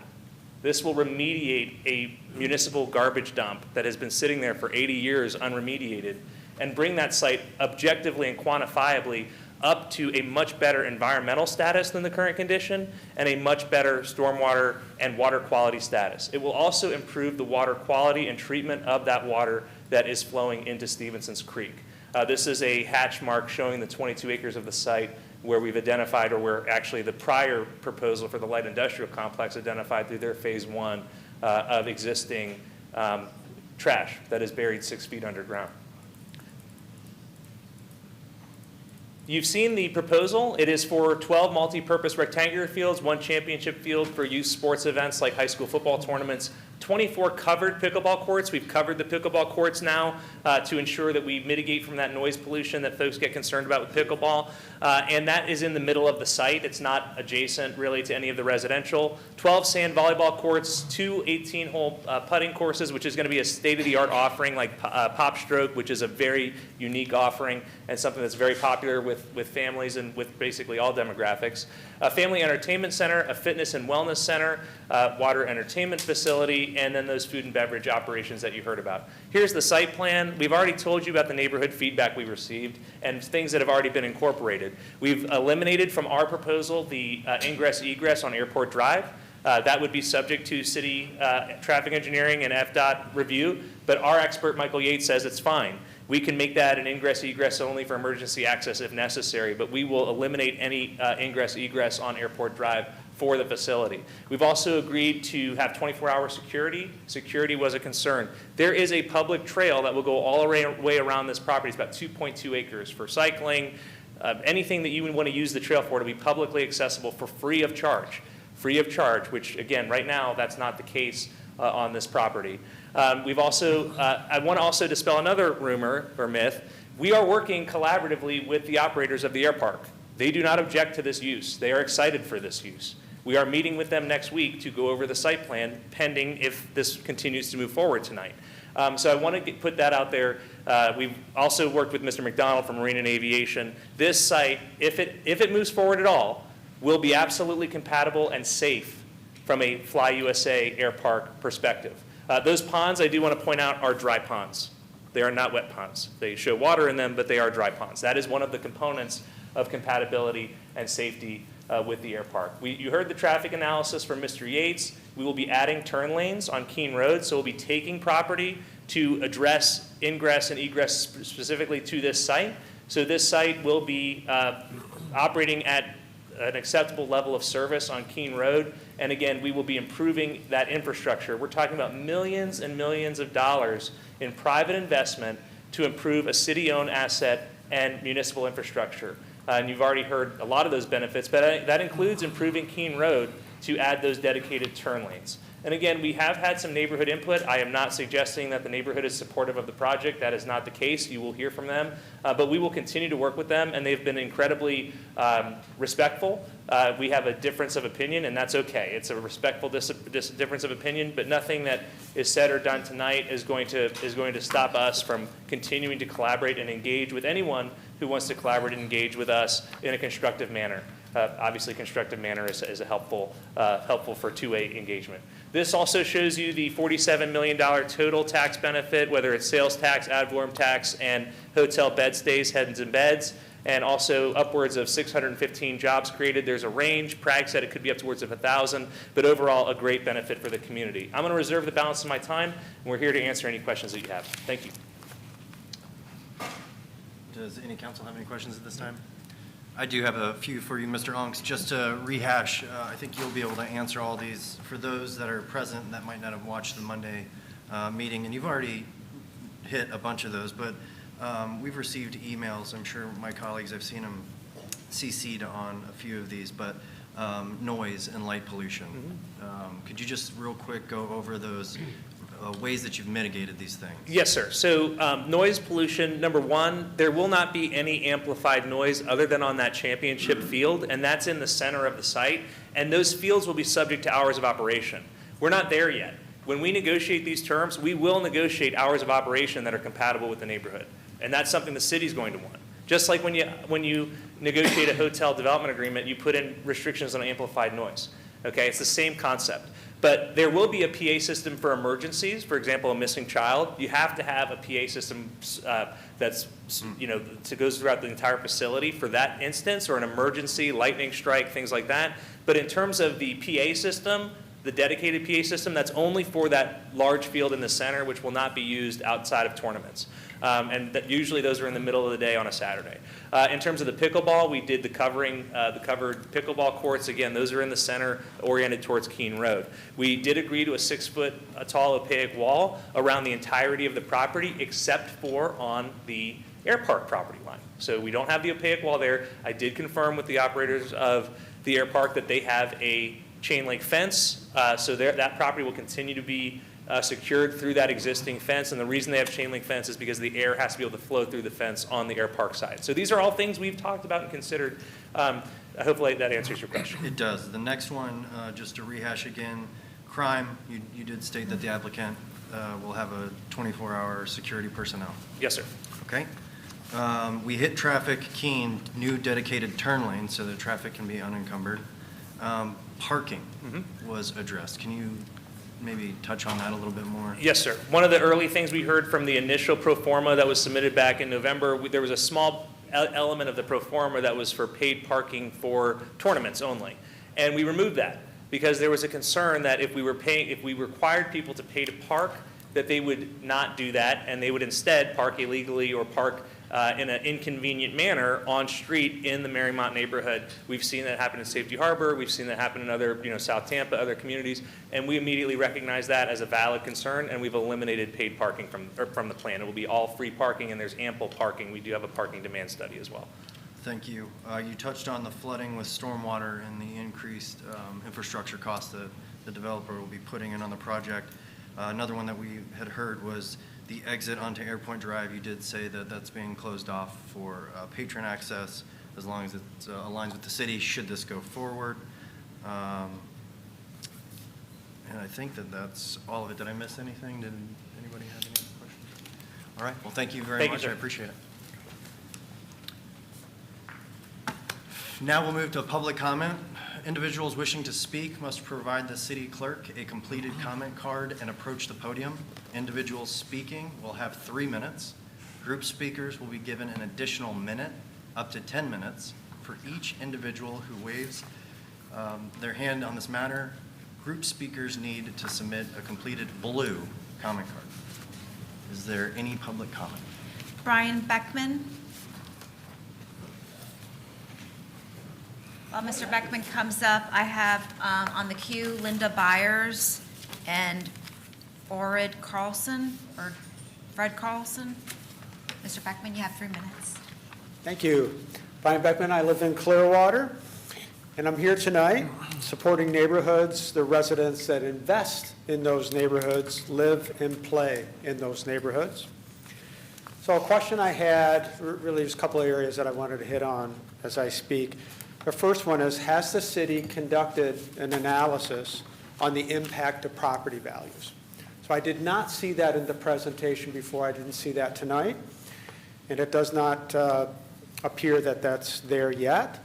But yet it is a key criteria in the comprehensive plan. Our development code, 3-914.A.1, requires that the proposed development will not negatively impact the value of adjacent properties. So I'd ask that you provide that analysis and provide that back to the neighborhoods.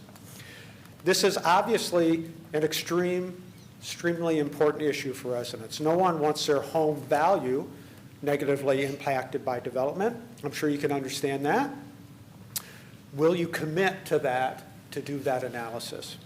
Also, please commit to meeting with the impacted neighborhoods before removing another green space here in Clearwater. A city council meeting is an important part of that process when considering development of a publicly owned property, but it does not replace the need to hold meetings with residents in their neighborhoods that's being affected. Council members and staff need to hear directly from residents. In 2020, when a development of the same property was proposed, several city council members went to the neighborhoods and talked and got that kind of feedback. Councilmember Albritton was part of that council at that time. They learned a lot. In 2020, residents were also able to speak at the ballot box as they resoundingly rejected the development. Please don't take away residents' ability to weigh in on development of city property, especially green spaces, especially development inside residential neighborhoods. Please put on your resident's hat for a moment and think about it as if you were living in that neighborhood, as if you were personally impacted. Isn't that the essence of your role as a city council member? Give residents a seat at the table. Thank you. Linda Byers.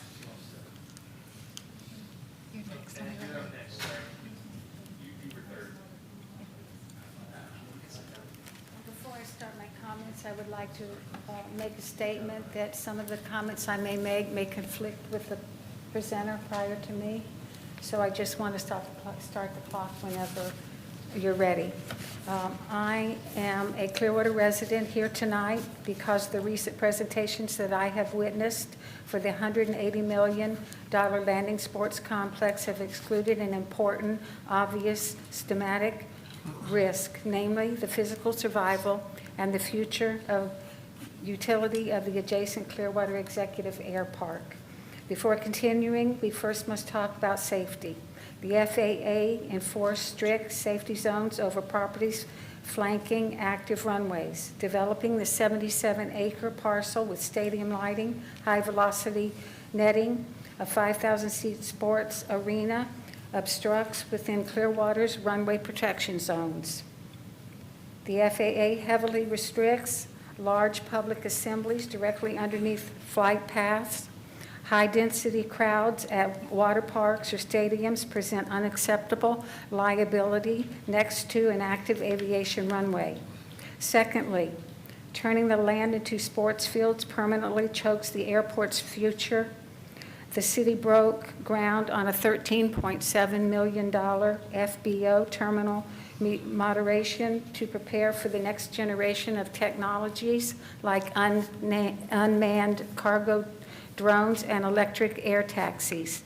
We are upgrading the airport with public funds while simultaneously proposing a project that eliminates the buffer space required to scale those exact technologies safely. Also, this land is our shield. Clearwater Executive Air Park site 71 feet above sea level, making it Pinellas County's only airport outside a flood zone. In a major hurricane disaster with TPA and PIE underwater, Clearwater becomes regional command center for emergency helicopter and aircraft relief. If the golf course is paved over, the massive open staging areas required for National Guard equipment, disaster supply distribution, and emergency logistics could be eliminated. Finally, we cannot ignore the immediate environmental trauma.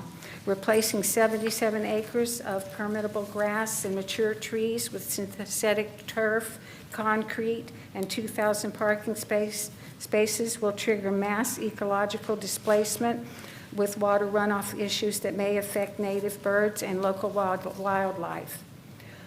I urge this council to halt further negotiations until formal FAA compatibility studies and environmental impact reports are conducted to protect our infrastructure, our emergency safety, and our local environment. 1875 Air Park Drive was deliberately carved out as an open space buffer zone in 1970. Ma'am. Can I That's your time. continue? No, ma'am. Thank you Oh. very much. I appreciate it. That was 3 minutes. I'm sorry. Thank you so much. I need like 30 seconds. I'm and sorry. That's too bad. Thank you. Mr. Carlson, if we can have Alexandra Gooden, Ken Jewell, and Patricia Kirby line up. Mr. Carlson, you have 3 minutes.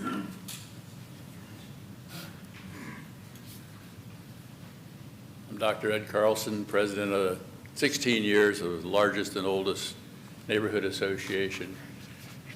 2010-11, I had joy of meeting Les Porter when he developed the Shops Royale, a 12-acre infill in the busiest section of St. Petersburg on the west side by Tyrone Mall.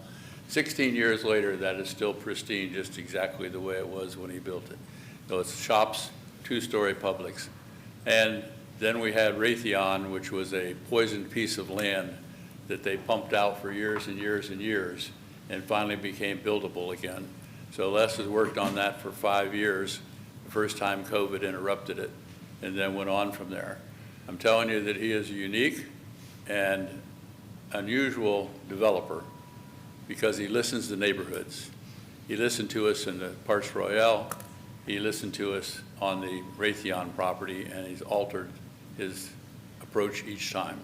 So he's a local developer, not a national coming in to make money and then run out.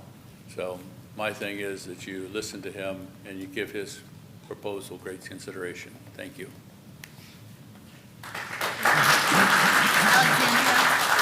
Next speaker. Good evening, council members. My name is Alexandria Gooden, and I'm here tonight in support of the Porter Development Project. Before I talk about the project itself, I want to recognize Les Porter. As mentioned, he has already demonstrated a genuine commitment to the Clearwater community through the work he has done with CrossFit and the opportunities he has created for youth and young adults. He has consistently invested in building a stronger, healthier Clearwater, and I believe that commitment is worth recognizing. Growing up in Pinellas, one thing I always noticed was a lack of places where young adults could gather that were centered around fitness, recreation, and community. People often point to the beach, and it's one of Clearwater's greatest assets. But for many locals, it isn't always the most practical place to gather. Between the traffic, parking costs, and its focus on tourism, it doesn't always provide the kind of convenient, everyday community space that this project would. Developments like this help fill that gap by creating spaces designed for the people who actually live and work in this community. As a third-generation Floridian, the safety of my community has always been one of my highest priorities. We've all seen the recent teen takeover incidents at beaches and other public spaces. Those events have understandably made people more cautious about where they spend their time. That's one of the reasons this project stands out to me. The commitment to 24-hour on-site security demonstrates that safety has been thoughtfully incorporated into this project from the very beginning. It gives me confidence that this can be a well-managed environment where families, young adults, and residents of all ages can feel comfortable. Ultimately, I believe this project represents more than just another development. It is an investment in the longevity of Clearwater. If we want young people to stay here, build careers here, and raise families here, we have to give them reasons to. And I believe that this project is a step in that direction. Thank you.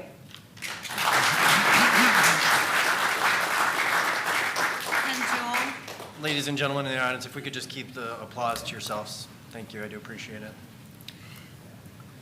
Good evening. My name is Ken Jewell, and I am the president of the Clearwater Chargers Soccer Club.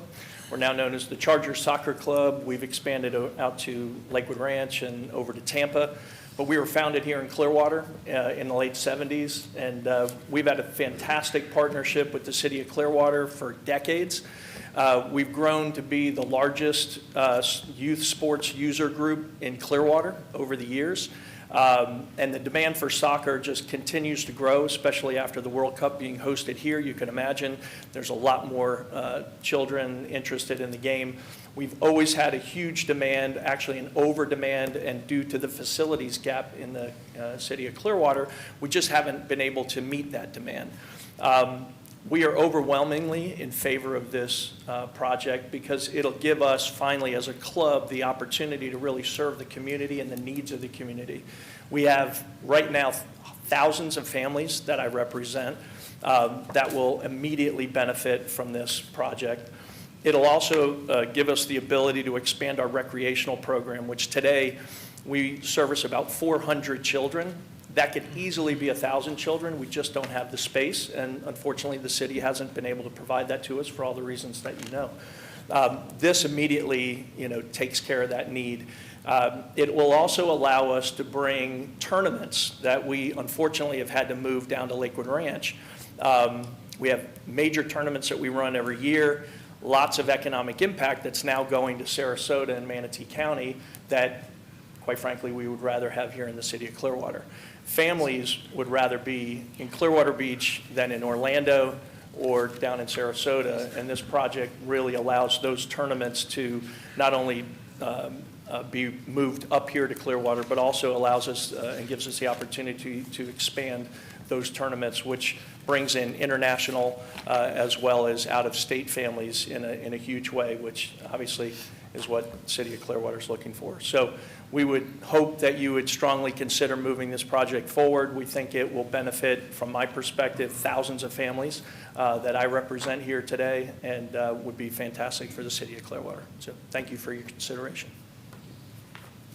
Next speaker. As Ms. Kirby comes up, if I can have Mr. Laughlin, Kevin Laughlin, Dominic Prioli, and Jack Prioli come up. Ms. Kirby, you have 3 minutes. Good evening, and thank you for the opportunity to speak to each of you this evening. I just want to ask that the neighborhood's voice be represented. I live right along Keene, and I know firsthand the feeling of not being heard necessarily with my opinion in the city, and so I ask you to listen to those neighbors. I have a dear friend when I lived in Portland, Oregon, and he worked for the city, and they had the same kind of problem where they had young people with not the best outlets for their activities. And so the city asked the people, what do you want? What will help these young people? And the city and the citizens unanimously said, how about skateboard parks? Now, I'm not telling you to do skateboard parks, but they asked, and that's what the citizens responded. They then went out and organized citizen meetings in the different neighborhoods all across Portland and said, do you want this? Is this something that you'll be open to? And the citizens in various neighborhoods said yes. They built 10 skateboarding parks. This is 25 years ago. But they listened to the neighborhoods that wanted it, and then the ones that didn't want it, they didn't put them there. So I would invite you minimally, please, please, please, to interact with the neighbors in that area and ask them what will help you feel comfortable with this moving forward. I'm not a huge fan of golf courses. I'm going to fully admit it, even though I have a lot of friends who are PGA champions in golf, including internationally, so mostly the ladies. But I'm still not a golfer, and there's a lot of pesticides used, but it is green space, and we don't want to lose that green space. So I would be interested in seeing something more in alignment with what the majority of the citizens of Clearwater would want, which is, I would think, an age range a little bit on the older side. Like most of us here, middle age to older, what do they want? Do they want walking trails? Do they want health and spa type things? Do they want fitness things versus like just pickleball and sports field? I probably would eliminate the pickleball more or less altogether, but put in things that the neighborhood actually wants. But really ask them for their input, ask them to be creative, and come up with something that everybody's going to love versus something that really serves like special interests on one end. And I, for one, love the green spaces. I love the hiking trails. I love looking at the nature, and I hope you don't cut down a bunch of trees for this. But I really want to know that it's mitigated correctly, that the neighborhood isn't going to flood, that the sound abatement is going to be addressed, that the airport's not going to be threatened, and all the other points are going to be addressed before this moves forward. I trust you to make smart decisions for the city. Each and every one of you I know cares. And Lena, I thank you for your service in particular. Councilman Albritton, I also thank you in particular for your service since your terms are wrapping up. So I just want to thank you for being part of the Clearwater City government. I appreciate each one of you. Thank you so much. Next speaker. Mr. Laughlin?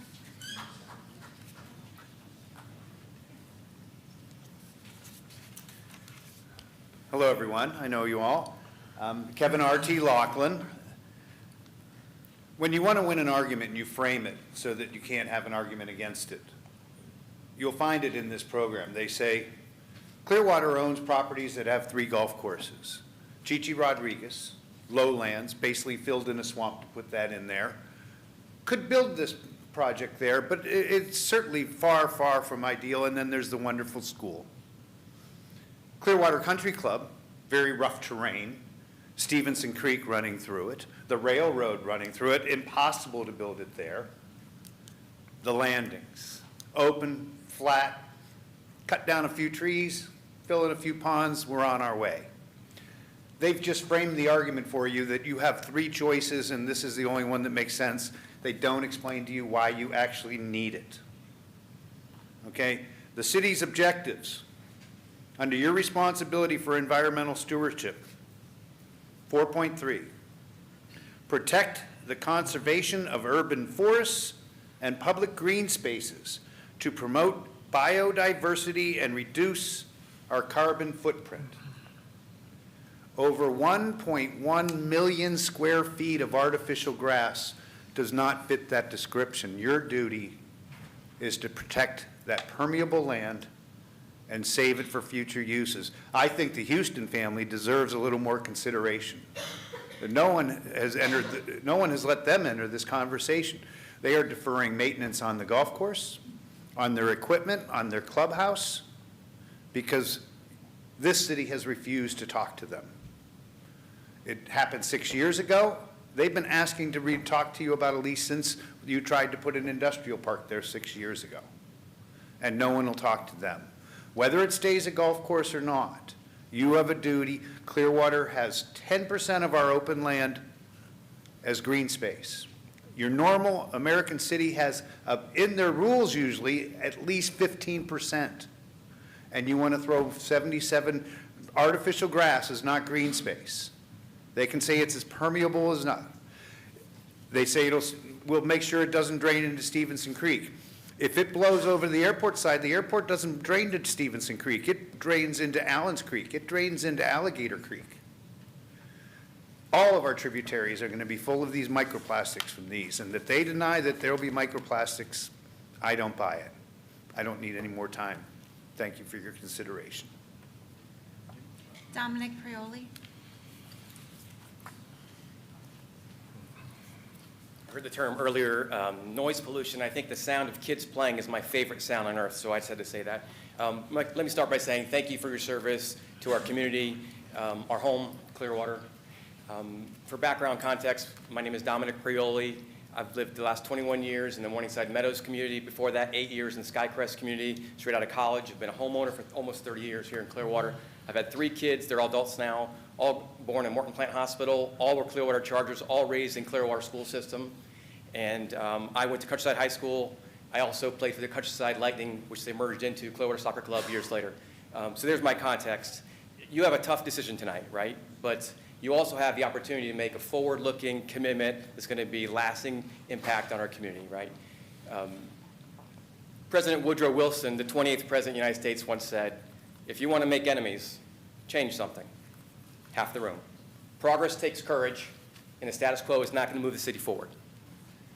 I mean, they brought up great points tonight. You know, any change like this that comes to the community, you've got the thoughts that came out were, whether you said noise, parking, pollution, all those things, I think they're valid. I attended the meeting 2 weeks ago at the local church where the Keep Keene Green community spoke. I thought they did a great job raising issues that the developer was open to, and I thought there was a good collaboration. I heard that earlier, the cooperation. I think that's a responsibility for the staff, the developers, and the final site plan, but I think we can't be afraid of change and let the status quo win the day. I support the Clearwater Sports Complex. I think we have a generational opportunity to make an impact on the families of Clearwater, the community, and the economy. And what's really exciting is when you partner with the great job you guys have all done on the beach, on the waterfront, not beach, the waterfront down here downtown, the recent announcements, the city is going to allow some, or the new retail developments in downtown. I think we're going to create a buzz. I'm sick of talking about Safety Harbor and St. Pete and Dunedin and going to Tampa. I want them talking about Clearwater, right? And we have an activities-based opportunity that's not eating, drinking, and shopping that we can bring to our community, and I think everybody will win. So I'll just say that Clearwater has we have a unique opportunity to bring a premier recreational facility to our hometown and lead the region. And so I'd urge all of you to move this project forward. And then once again, thank you for all your commitment to the community. Not just the things we can measure, things you do in between. So thanks. Mr. Jack Prioli, as he's approaching, if I can have Mr. Patrick Raftery come up, Melissa Stamos, and Bill Johnson. Yeah, 3 minutes, sir. Hi, everyone. I just came up. I'm from Clearwater, Florida. My name's Jack Burley. I was born and raised here in Clearwater, and I played for the Clearwater Chargers for over a decade, since I was 4 years old. And that's always affected me, that the soccer fields, we used to have to drive all the way to Lakeland, to Lakewood Ranch, like he said, hour-and-a-half, 2-hour drives at times just to play soccer with my friends. And I think it would be a big deal to have soccer fields right down the street from my house. This is something that affects my generation more than perhaps a lot of the people that would oppose this. And I just think it's important that you hear from my generation that the younger people that don't necessarily make it out to these meetings are the type of people that you're serving when you build a complex like this. And that's all I had to say, so thank you.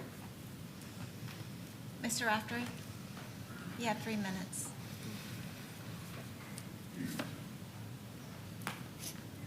Good evening, Mr. Vice Mayor, members of the council. My name is Patrick Raftery. On August the 3rd, the Clearwater Neighborhoods Coalition discussed this matter and made a decision which they asked me to convey to yourselves directly and to the public. I come to you tonight as Vice President of the Clearwater Neighborhoods Coalition. On behalf of the Clearwater Neighborhoods Coalition, we write to express our strong opposition to the unsolicited proposal to transform the landings into a 77-acre recreational venue. Multiple neighborhood organizations have already raised significant concerns concerning this proposal, including its potential conflict with the city charter, the Clearwater Comprehensive Plan, stormwater management requirements, environmental impacts, traffic congestion, noise, lighting, and the detrimental effect it would have on the quality of life in the surrounding neighborhoods. Most recently, we learned that approximately 22 acres of the site contain a landfill located only 6 feet below the surface that would require remediation before development could proceed. This discovery substantially increases the complexity, cost, and financial risk associated with this project. Beyond the environmental and infrastructural concerns, the city faces considerable financial exposure should the developer fail to deliver on its promises. When combined with what appear to be overly optimistic revenue projections, the potential risk to Clearwater taxpayers becomes even greater. The Clearwater Neighborhoods Coalition joins the growing number of neighborhood organizations urging you to reject this proposal. Of particular concern is that this unsolicited proposal is inconsistent with Clearwater's comprehensive plan, which emphasizes responsible growth, neighborhood stability, compatibility with adjacent land uses, and infrastructure that supports, not overwhelms, existing neighborhoods. By these standards, this proposal falls far short. Not long ago, Clearwater voters overwhelmingly rejected a referendum that would have permitted light industrial use of this same property. The community's desire to protect this area has not changed. Although this proposal is presented as a recreational development, thereby avoiding a zoning change and another public referendum, its scale, intensity, and impacts present many of the same concerns that residents previously rejected. The meaningful benefit offered to nearby residents is their proximity to a facility that would fundamentally alter the character of their community while diminishing the quality of life they have worked so hard to preserve. As elected officials, you have a responsibility to ensure the Clearwater neighborhoods remain a priority as our city grows. Growth should enhance our community, not come at the expense of the community. At the table of development in Clearwater, neighborhoods deserve a seat, not to become an item on the menu. The decision before you is clear: protect the surrounding neighborhoods, preserve the quality of life, and reject this proposal. Thank you very much.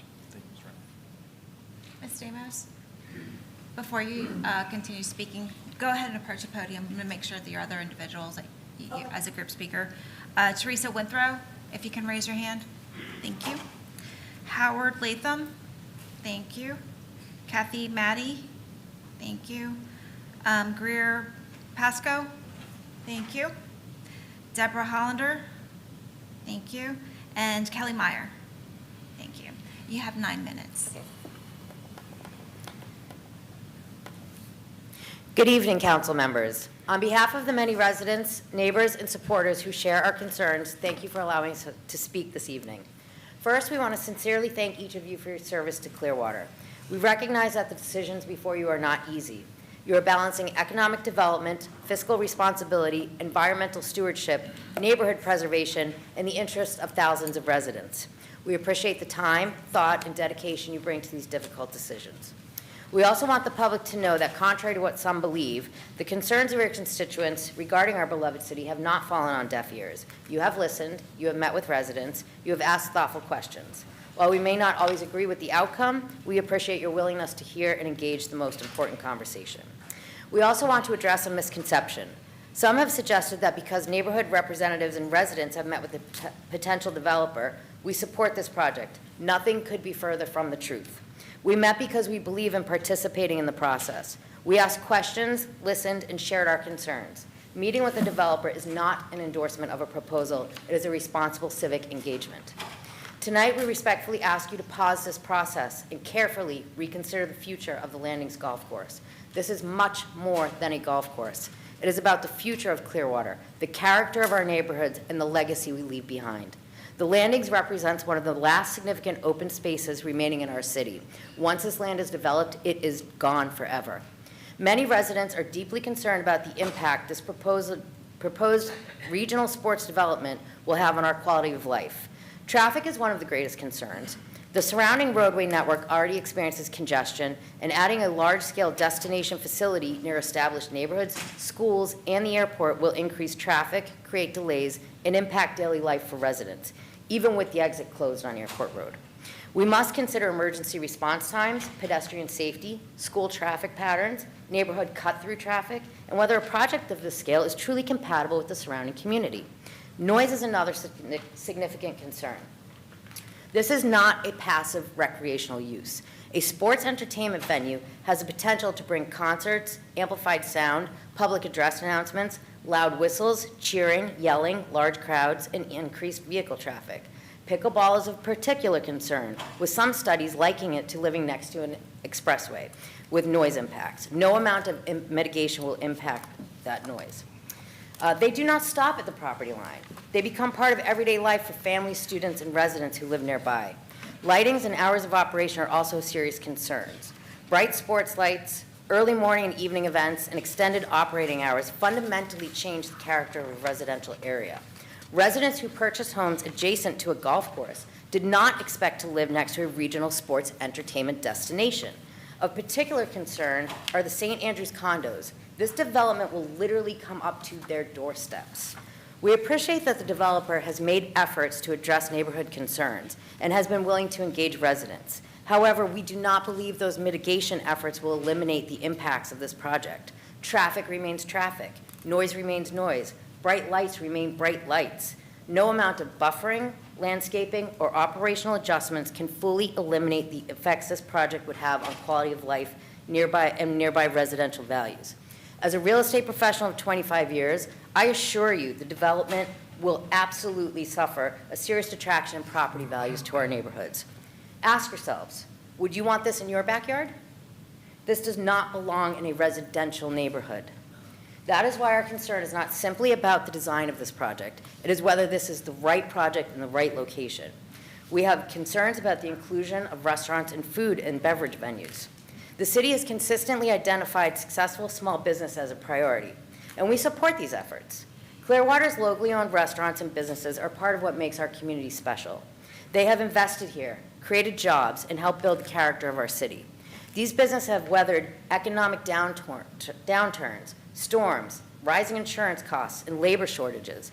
Adding restaurants within a publicly owned development risks diverting customers away from existing businesses that are already working hard to succeed. We should be asking whether this proposal strengthens our local economy or creates additional competition for the very businesses we say we want to support.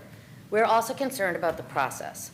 Many residents have questioned the financial security and long-term stability of the proposed developer. Before transferring such an important asset, those concerns deserve careful review and transparency. We also believe the public deserves to understand why this property was not offered through a competitive request for proposals. Why were multiple qualified visions not considered? Why was the community not given the opportunity to participate through a referendum? This land belongs to the people of Clearwater. A decision involving one of our last remaining open spaces deserves the highest level of transparency and public confidence. There are alternatives. The golf course could remain. It could be modernized while preserving valuable green space. If the goal is truly a sports entertainment destination, alternative locations such as Toy Town should be evaluated. Or perhaps we should consider preserving this land as a legacy-lasting open space. Communities are remembered not only for what they build, but also what they preserve. Boston Common and Central Park are examples of visionary decisions that became defining assets for their city. They are some of the most beloved urban parks in the world. What legacy do we want Clearwater to leave? Do we want future generations to thank us for preserving one of the last great open spaces in our city? Finally, we respectfully ask you to consider the timing of this decision. With the upcoming elections and a proposed tax ballot measure before voters, this decision should not be rushed. Please consider placing this process on hold until after the elections and the proposed tax measure has been decided, allowing the community the opportunity to fully participate. Council members, we respectfully ask you to issue a competitive request for proposals and for a reasonable amount of time for that. 30 days is not enough for a competitive developer to submit a complete vision and proposal. Consider allowing the public to decide through a referendum. Evaluate alternative locations, including Toy Town. Consider preserving the golf course or this property as permanent open space. Your willingness to pursue these options would demonstrate a commitment to transparency, fairness, and meaningful public participation. This decision will outlive all of us. Years from now, people may not remember every ordinance passed or every budget approved, but they will remember what happened to this land. Thank you for your service, your willingness to listen, and your continued commitment to Clearwater. While there are passionate opinions on every side of this issue, we believe we all share the same goal: protecting and strengthening the city we love.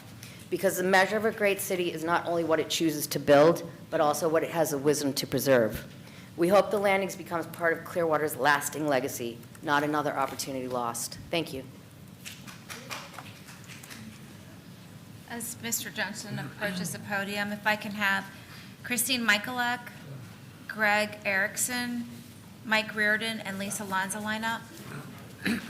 Mr. Johnson, you have 3 minutes. Thank you, members of the council. I want to speak to the charter requirement for the open space recreation area that has been designated and the requirement for a change in the use of leases. I'm speaking as a former member of your Charter Review Committee and vice chairman of that committee. When we did the review of the charter, we looked at the plain language of the charter in its entirety. As such, this is a change in use of a lease from a golf course to a sports complex. Bringing in the use definition from the Community Development Code sounds like searching for a loophole.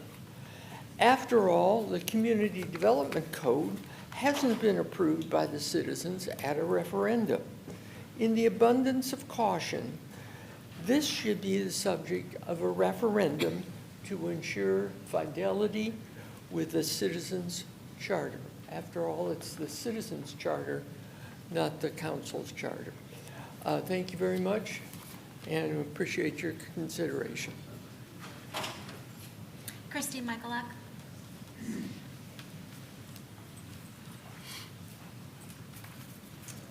Good evening, council, staff. Here I am again, Christine Michalek from Clearwater Point, speaking on behalf of neighborhoods. This time I'm speaking on behalf of Keep Keene Green. I'm not going to go through some of the arguments that were brought forward before this, but I would like to share with you, beyond the fact that this will be such a threat to our environment, to our green, this is why I believe this sports complex is a bad idea. The bottom line, Mr. Battle suggested competition. There will be competition with the Long Center, the Baylor Healthcare Center, our Clearwater wonderful recreation centers, and very often personal small businesses that offer fitness, wellness. There will be competition. There will be competition with the local restaurants, as was suggested. I think you may have heard, which was shocking to me, that your own financial advisor shared with you that the restaurant portion will constitute the major income source for almost 4 to 5 years. Wow. That is of notice. And so if restaurants of this sports complex are necessary to finance it, what will happen to all the small businesses, all the businesses that were mentioned before that have restaurants in that area? And the final thing is, agreeing to this could perpetuate sort of a feeling of discrimination, have versus have-nots. I'm sure you all know that within Florida, the minimum wage is $14 an hour. The minimum wage, $14 an hour, means $29,000 a year. How can families who live on $29,000 a year with children afford to use the amenities of the sports complex? Let's be honest.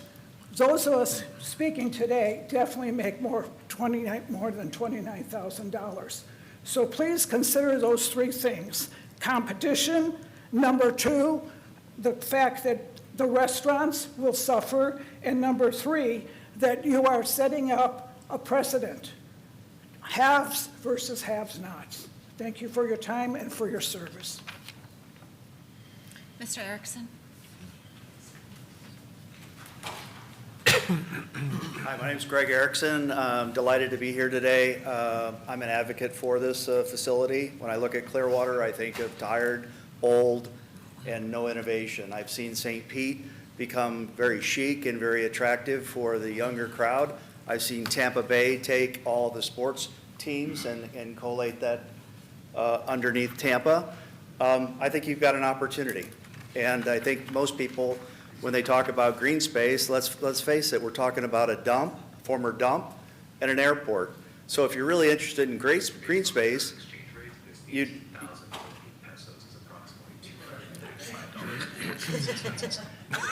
There we go. How about that? There in my pocket. Sorry about that. But you know, you've got such a great opportunity here, right? And in fact, to some degree, when I look at this proposal, it's a bit of spreading peanut butter. My son plays soccer. He plays MLS soccer. The places around here are like pastures, and the opportunity to be able to attract teams, and more importantly, I had the opportunity to have dinner and watch a game with Dan Hunt from FC Dallas when we lived in Dallas. I saw that organization grow it from scratch within the community.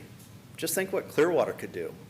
Soccer and basketball are two things that you can play for a lifetime. Golf as well. Pickleball, maybe, I don't know, I've never tried it, but I think this is a great opportunity. It feels a little bit like spreading peanut butter, but I think investing in kids and being able to have that, you know, I think is an advantage instead of next to an airport. And I think it's a good utilization of the space. That's just my 2 cents. Thank you. Mr. Reardon?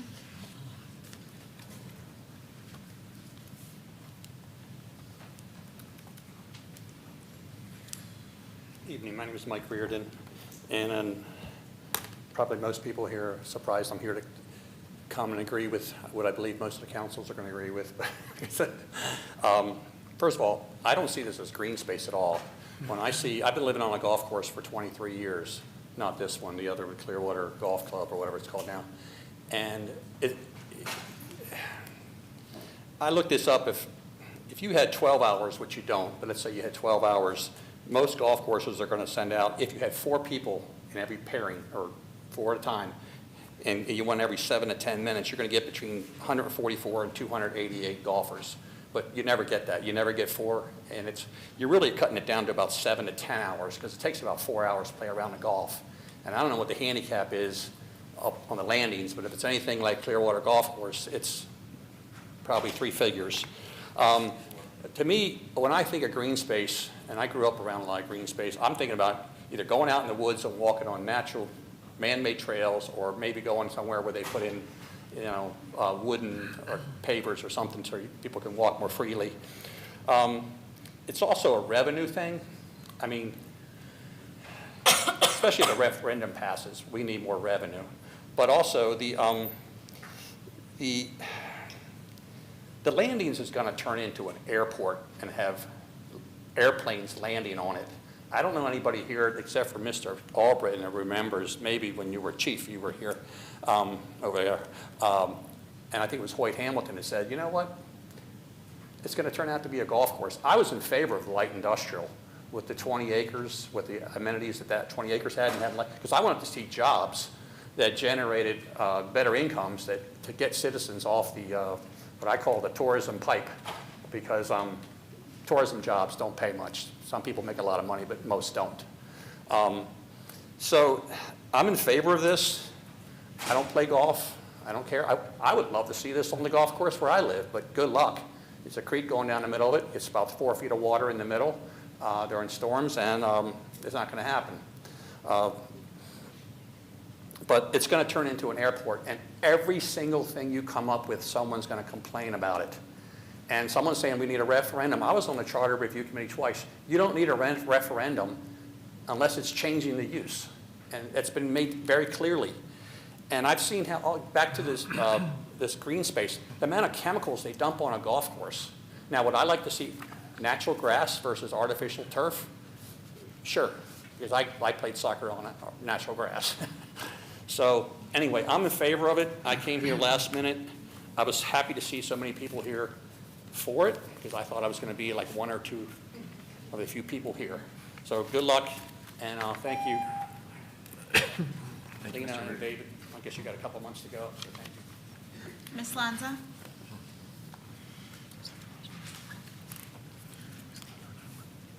Hi, Lisa Lanza, Clearwater, Florida. I live right up the street, Sunset Point Road in Hercules. I've lived there since 1978. I love the area. I'm at 78-foot elevation, which is one primary reason I haven't moved. I've watched the area for years and always thought, wow, what a gold mine that's being underutilized. And I was talking about all the industrial property in the area. So at one point, about, I don't know, 3 years ago or so, or maybe 2, I don't know. I went to Fort Pinellas. I started meeting with Whit Blanton. We rode our bicycles along Hercules, talked about a new bicycle path coming from Old Coachman over to Montclair, and then up Hercules, and then over to the trail, because I see people coming all the time along that area, and I say, well, where are you going? I'm going to the trail. Well, why aren't you taking Sunset Point Road? Well, because this is where the Google's sending me. Anyway, so I've also, I went to the Fort Pinellas meeting, and they were talking about economic development, and I went to the podium, and I said, well, how about the Hercules Center? Why aren't we talking about that? There's a lot of opportunity out there. So I just looked this up. This is, I guess this is AI, but it's true. I mean, it is accurate. The Hercules Employment District often, oh no, don't tell me. Oh, the Hercules Employment District often referred alongside industrial manufacturing plants, parks on North Hercules Avenue, is Clearwater's primary traditional hub for light manufacturing, assembly, and maker businesses located just north and east of the Clearwater Air Park. Forward Pinellas, that's a Pinellas County agency, the Countywide Planning Council and Metropolitan Planning Organization integrates this corridor into regional land use, brownfield revitalization, and multimodal transportation networks. So you could look it up and read this, but we have to have the county involved in this. This is a very important economic district. It can afford, they've even talked about having affordable housing there. It's jobs that they've talked about the bicycle paths to connect the other neighborhoods all around. It's not just the Marymount neighborhood. There are many neighborhoods in that area that, and some of my neighbors actually work down there in that industrial district. I've talked to Mr. Weaver. He owns Weaver Park. He said no one's ever come to speak to him. No one from the county, no one from the city. He said, I've been here, he's 5 generations. He said, it's taken 30 years for Pinellas County to finally stop the flooding here, and now they want to, this was when you were going to build the industrial campus on this headwaters of 4 creeks, which is ultimately what we have to think about. There are, I said 4, but I meant 3. There are 3 creeks that head water. That's right there at that park. Well, take it from here, do your own research, but there's a lot more going on here than just playing soccer. Thank you. Thank you, Ms. Lanza. Do we have any other speakers? No other speakers. With that, are there any additional council questions? Okay. Does the applicant have anything to follow up with?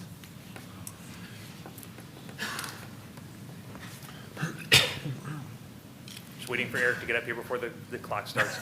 So, Mr. Vice Mayor, thank you again. Brian Ungst, I'm here with Eric Sullivan. He's going to address some of the questions regarding property values based on data and his analysis, and also the market study that was done regarding the compatibility of the use and the need for the use, and Pinellas County's efforts to attract a multi-purpose use like this for over a decade. Thank you, Eric. Council, thank you for the opportunity to address you on this matter. To Brian's point, we have been looking at this market research and how can we create more long field inventory in Pinellas County on behalf of the county for over 10 years. We've looked at a number of sites in North County, South County, Mid County, and the opportunity here to create 13 full-size regulation fields creates a regional and national destination that we just don't have right now. And as you heard from some of the soccer constituents, we're currently losing out to other parts of the state for those events and competitions. Now, one of the other things I want to address real quickly is the real estate's come up a couple times. I think we've done a good job of addressing noise and lights and some other things. The national governing body for parks and recreation spaces, NRPA, National Recreation and Park Association, they've completed over 33 comprehensive studies, and I'll just read from the summary. According to the National Park and Recreation Association, the real estate market consistently demonstrates a distinct proximity premium for homes located near active and open green spaces and parks. NRPA highlights that there's a home value premium of 8% to 20% that is standards for properties near an active park. Properties directly adjacent or facing passive or active parks see a baseline value increase of roughly 20%. Homes that are within 2 to 3 block radius drops, but shifts to roughly a 10% premium for those homes. And Eric, I just wanted to ask, is that consistent with the facilities like this one that you manage across the country, what you see in terms of the adjacent property values? It is. So this is related to a facility like this? That's correct. Okay, thank you. Mr. Vice Mayor, Council, again, just closing here, I want to thank the staff. Regardless of how you decide tonight, they've put a lot of effort into this. It was a first-time process, and they've done an outstanding job. I'd like to thank Prague. And what's the harm in seeing what else is out there for 30 days and accepting this as a qualified bid? Thank you. Thank you. Now open it up for council discussion. I want to thank everyone involved, the staff, and also the applicant in bringing everyone together and really telling us about the project and making us understand. That's why I didn't have any questions. All my questions were answered. Also, all my conversations with different residents, which were many. Where's Ms. Stamos? Where did she go? Yeah, there you go. Sorry, you're behind. I mean, you were not the only one that I've had conversations like that. And as I was having those conversations in the last few months, and it started actually on Neighborhood Day. That's as far back as it was. And so every neighborhood I went to, you know, I was open to hearing. And one of the things that I have to say, I'm very pleased and surprised is that systematically some of the concerns that were conveyed to me as early as Neighborhood Day, the applicant is considered it and many times made those changes. So just wanted to let you know where I'm coming from. But I realize that this point has already been made, but I think it bears repeating. It is important that the public, you all, understand exactly on what we're voting today. This is not a vote to approve the project. It is a vote to determine whether the proposal should move to the next step, further assessments, further conversations, and whether that process should be shared with other entities. So based on all the information I received and all the communications I received from various constituents, I believe this proposal merits moving forward. And as well, I approve or support opening the process so all qualified proposals can be considered before council makes any further decisions. So that's where I stand. Okay, I remember many emails during the last solicitation to put light industrial buildings at the landings. That was 6 years ago. Initially, I was for the project because Clearwater really had no light industrial to speak of. That land use required a public referendum, and the public voted it down handily. This unsolicited proposal came to us conceptually last November, and I did not embrace it because I knew the neighbors and the people around the landings and the people that use the golf course probably wouldn't support it. Most of my concerns were answered after the meeting with the developer and seeing they had a few public meetings to get, the public's reaction. Again, we're at the beginning of vetting this project. It does seem to align with the city's comprehensive plan, and it does seem to offer a public a wide variety of sporting and recreation amenities. However, we have a long way to go to approve a $190 million project. I'm already getting loads of emails opposing it. The CNC opposed it, and many who aren't direct neighbors oppose it. Most people see the Landings Golf Course as a pristine green aquifer instead of a grass-over garbage dump. This project should or would remediate the buried trash and make the water quality that flows into Stevens Creek clean again. Perhaps the best way to start this conversation about transitioning the Landings is to solicit other proposals in accordance with Florida Statute 255-065. If we get other proposals, we can hold public meetings, review, and compare them. So my recommendation is to direct staff to seek other proposals. And I would make that motion. I'll second. Oh, wait, did you want to say? I do want to say something, but I'll say it regardless. Thank you. So we do have a motion and we do have a second, and that was for accepting the proposal, but also moving forward with 30 days as directed by option 2, I believe it was, by staff report. Very good. And before we get to a vote, I will like to say a few things. First off, thank you to the audience. For those on both sides, especially when I asked for the applause, you all are very courteous of each other's time, so thank you very much for that. Thank you to the applicant for indulging me. I know that on Monday we went through extensive questioning, and at least going through those questioning again, because as my colleagues have noted, these are the emails and the concerns that you have heard and that we are getting from those emails. So being able to honestly give a solution to each one is very comforting, and not just comforting, but I appreciate the willingness to try and come to those solutions. I do agree with both my colleagues up here of opening it up for the 30-day proposal. But to Mr. Porter and your team, thank you very much for bringing us this, and I look forward to seeing what we have going forward. So we have a motion and a second. With that, can we please get a vote? Yeah, all those in favor? Oh, aye.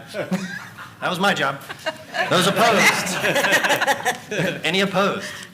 It's unanimous. Perfect. With that, we will now take another recess and get back to the meeting. Thank you.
Call the meeting back to order and move to agenda item 7.4. Amend Council Rule 6 to temporarily restore public comment regarding matters not on the agenda for an additional period of time and adopt Resolution 26-13. So Council, this resolution continues a temporary period for citizens to be heard on items not on the agenda. It was stored back in February of this year. It was extended for 3 months until May.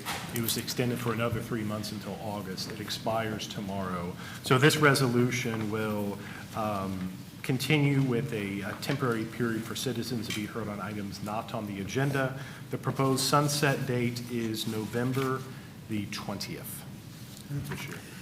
Maybe we'll go ahead and have a reading.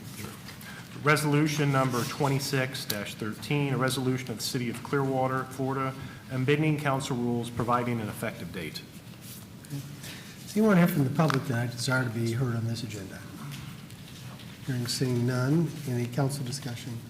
If not, is there a motion? Move to approve agenda item 7.4. Second. All those in favor? Aye. Opposed? Unanimous. Agenda item 8.1. So council, this is my item again. It is adopt ordinance 9929-26 on the second reading, and then approve a memorandum of agreement with Duke Energy. So by way of background, the first reading for this ordinance occurred in July. It was ordinance number 9929-26. It was for a 30-year franchise agreement with Duke. Duke would continue to operate for 30 years, and the city would receive a 6% franchise fee. Now, back in July, there was a first reading. Also, what was discussed was the memorandum of agreement. That was just a discussion item, but today that memorandum of agreement would also be approved.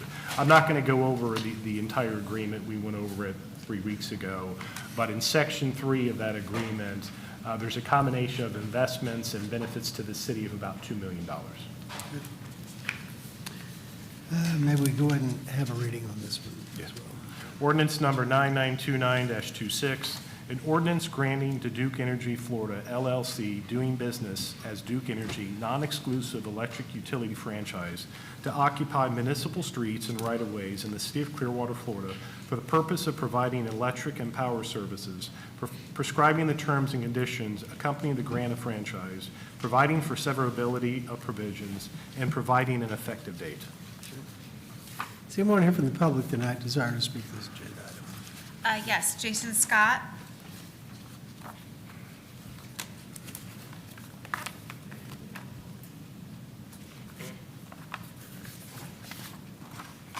I able to present across some documents I want to share? Thank you. All right, thank you again for having me, Council. I wanted to start with going back to the comments I made at the last reading. I was disappointed that we did not have any public communication about the results of the appraisal. I know Mike and others have talked about how this has been a long process already with communications, but we did not talk about the results of the appraisal at all. If you go onto the Clearwater website, there is no resources to actually see the appraisal. You have to go to this agenda item to find the actual appraisal. So I just want to share the appraisal results for just public viewing. So it came back for a full buyout of the assets and going concern for 8 years of $265 million under a certified appraisal. And I went ahead and did the math to update Table 4-1 to show what the savings would look like for residents here in Clearwater.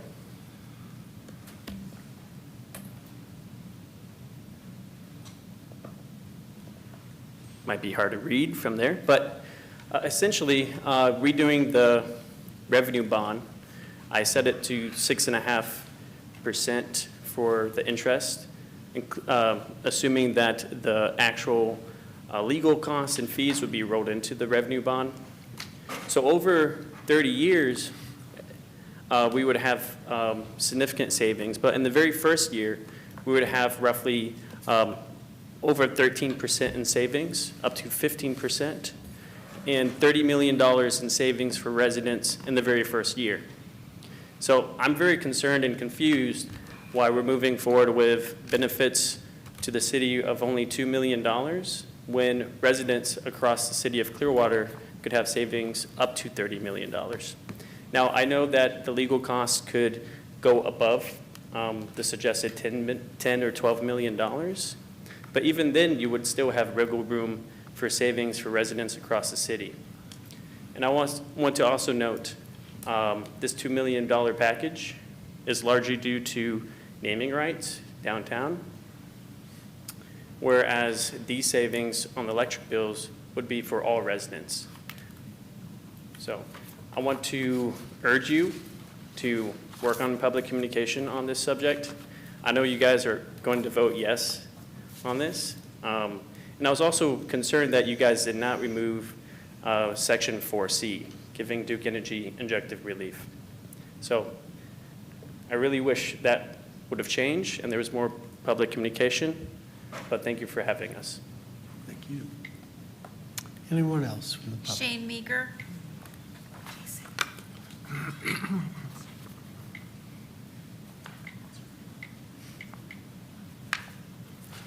Hello. So obviously I'm here to express disappointment. I've been here, you guys know that, in support of public power. I'm really happy Melissa could join us after skipping the entire community engagement aspect of this meeting. It's a good sign for our agreement and engagement with Duke Energy in the future. And it was great that you guys could have led in an issue that could have affected this entire state, which again is why Duke was scared. But I saw in the other comments, though, there seems to be a trend in Clearwater of a lack of transparency and a lack of engaging the community in processes. So it seems that it's not limited to just one topic. And so I guess it's good to know there's some consistency there. And I'm sure that plenty of you campaigned on transparency. I'm sure that's a basic thing you said, right?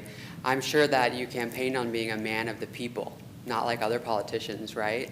But the thing is, people, we don't know secrets. And I guess we've not been able to understand why there's been a switch from all of a sudden being in support of public power and all of a sudden being in favor of this deal. But we did get a vague answer through our meetings and communication with city council members that there is some secret, there's some special reason or a special plan or an agreement that we can only find out tomorrow, but we can't know now. So I don't think that a city council should be making decisions on something that we can't know as citizens here. And so I'd like to know what that secret is so that like we all know it and then you are a man of the people, women of the people, you know, that's kind of fun, so I'll be together on that.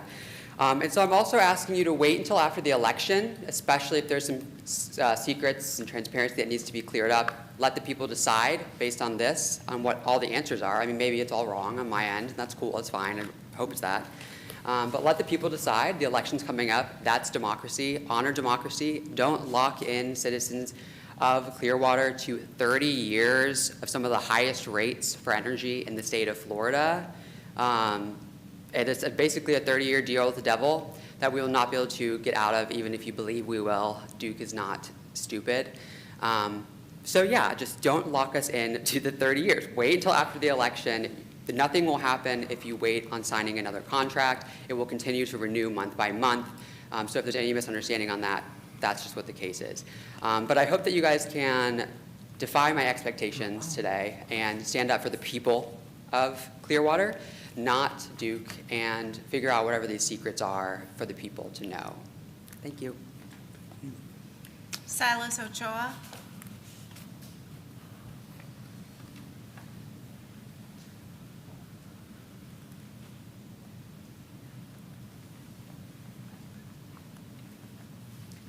Okay, I'm not very knowledgeable on this, like barely. All I know is that from the experience of my family growing up in Clearwater my entire life, being raised by my grandmother by herself, taking care of 4 kids, because English isn't her first language, I was there the entire time, seeing the bills constantly increase.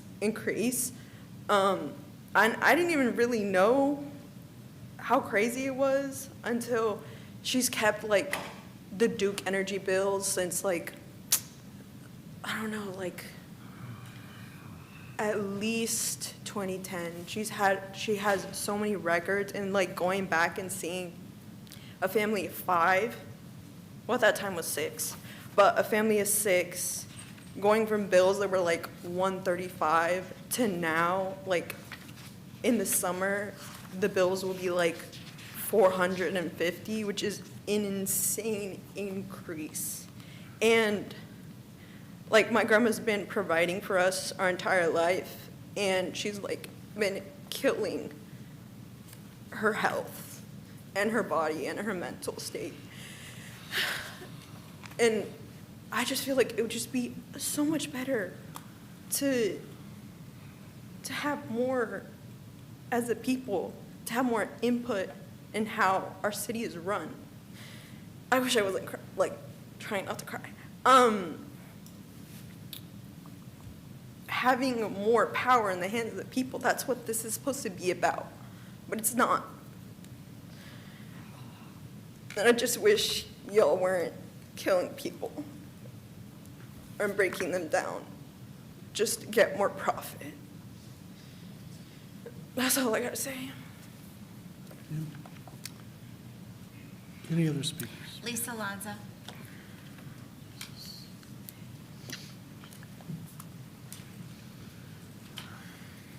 Hi, Lisa Lanza, Clearwater, Florida. In February 2017, I realized that Sierra Club, Suncoast Sierra Club, which is a Pinellas County branch of Sierra Club, they wanted to start looking at energy, study on energy. So I made a public record request, and I got the franchise agreement with the city. And I did learn that the city franchise agreement would be expiring on December 2025. So I sent that out to a lot of people, including the Environmental Advisory Board, Sierra Club, and anybody I thought cared, from 2017 until 2025. And it seemed like, I said, can't we have a working group? Can't we, look at different things? So I started, like usual, I just went on my merry way and started working with Duke Energy and working on the rebate program, and actually got some consolidation, that's not the right word, whatever, compromises. No, that's not the right word either. Anyway, they raised, the rebate program got better, but it's still not good enough. And I also learned from Susan Glickman. You've all met with Susan. She's our one of the energy policy experts locally. She's been my friend since Sierra Club days back in 1980s. She sent me, it's an organization, I looked it up today, but it's what's the name of it? The AEA, something like that? They look at the different energy companies and the kind of rebates they're offering and how they're educating and consumer protection, let's just say. And I discovered that, well, Susan actually told me that Duke Energy rated I think it was 42 in the nation for their rebate program. So I really started herping, writing and calling, and actually developed some good relationships at Duke. And I would just like to see, and also discovered that Duke does have this program for low-income people, and it's working out pretty good. They're working in North Greenwood and I think South Greenwood also. So there are some programs out there, but Duke's not doing a very good job. I even talked to the guy who's working on that program. They're not doing a good job of getting this information out to the public. In terms of this young woman, her heartfelt plea, there is help out there, but they're looking, it's not per person, it's based on we look at this particular area and we look at the income in this area, and if it's a low income area. But there's individual people that need it, not just people in a particular zip code or particular neighborhood. So Duke can help the people a lot more, and I wish we had a working group established prior to December 25th, 2025, that we could have said, what kind of accommodations would we like from Duke? So there is a list. I've read the list. That list doesn't help citizens. It looks like it helps everybody else, but not citizens. Thank you. Melissa Satius.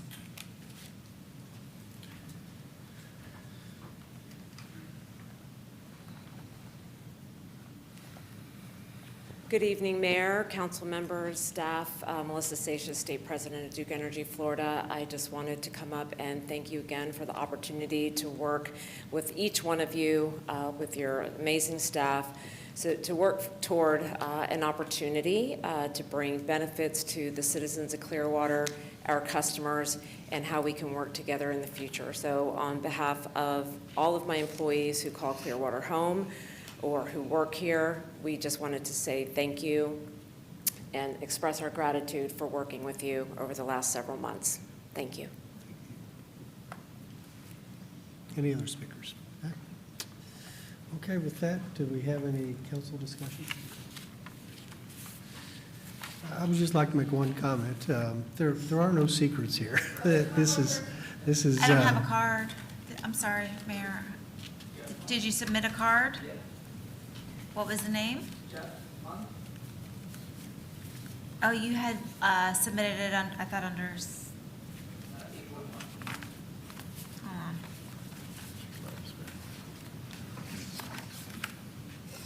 I'm sorry, yes, you did. Yeah. Jeff Month, I'm You sorry. Come on up, sir. Yeah. It got stuck with another card.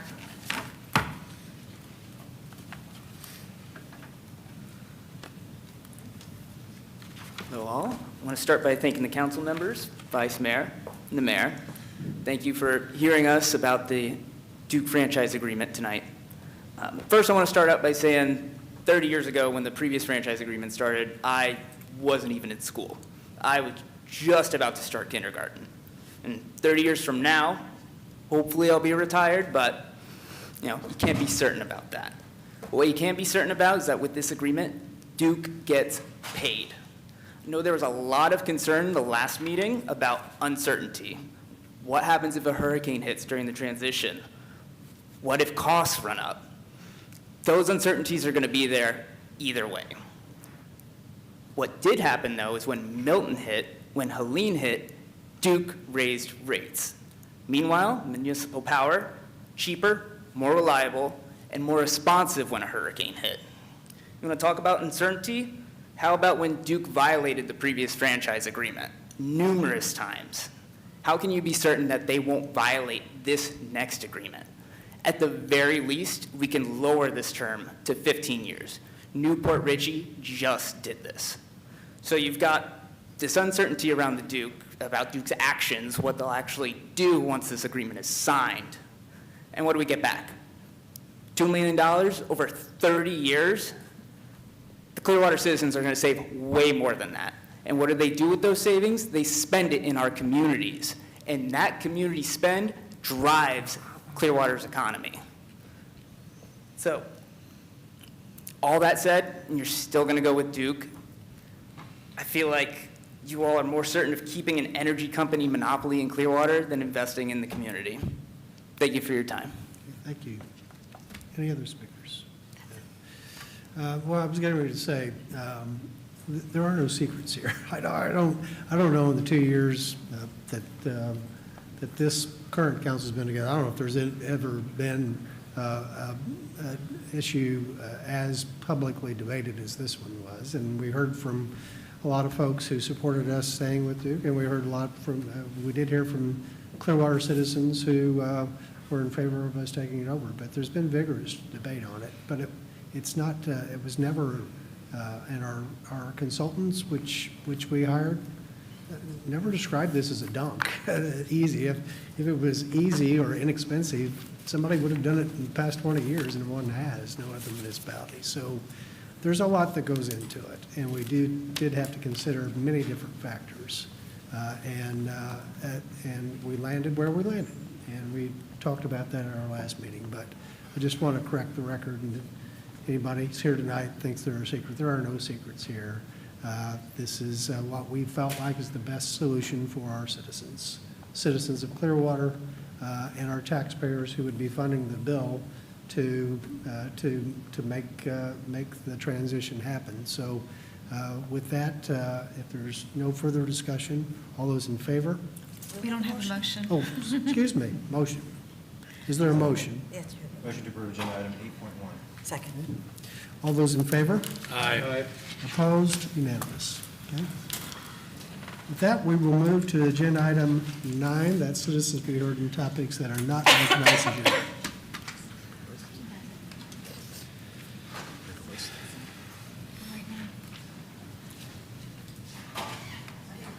That's okay.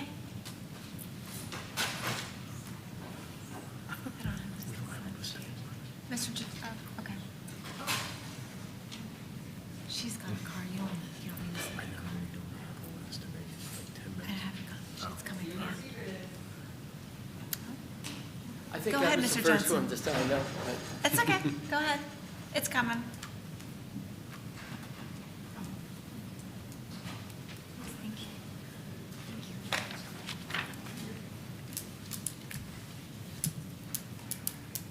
Go ahead. Okay. Good evening. Again, I'm Bill Johnson. I attended the Dollars to Donuts event at Saturday at the Morningside Rec Center. It was a great opportunity to discuss the budget upcoming and some priorities, and to interact with several department heads in one place at one time to discuss citizens' concerns, to ask questions, and to compare notes with other citizens. Thank you for sponsoring that event. One of the conversations I had was with the city finance director about the upcoming finalization of the Phillies agreement. On Saturday, he offered to help me understand several aspects of the term sheet if I sent him questions. I have done that, and I'm looking forward to receiving those responses. The city manager attended the Clearwater Neighborhoods Coalition meeting on Monday with an update again on the budget and addressed the upcoming possible options if the November property tax referendum is approved by 60% of the voters in the state of Florida. One of the things that she was asked was whether about the Phillies term sheet, and she reported that it is non-binding at this time. That is good considering the uncertainty with the upcoming property tax referendum. My purpose in speaking tonight is to ask that any final approval of the Phillies agreement should also be non-binding until the constitutional referendum impact is finalized. It's additionally difficult to understand why general fund dollars would be used to fund expansion of the Phillies ballpark complex at a time when general fund resources are lacking to maintain our premier Cochran Park today and elsewhere. I love having the Phillies in Clearwater and support enhancing the ballpark with penny for Pinellas funds, just not with scarce general funds. Thank you. Sir? Mr. Raftery? You signed up? No? Miss Lanza? Oh, I'm fine. No, Miss Lanza. Oh, I think it's about.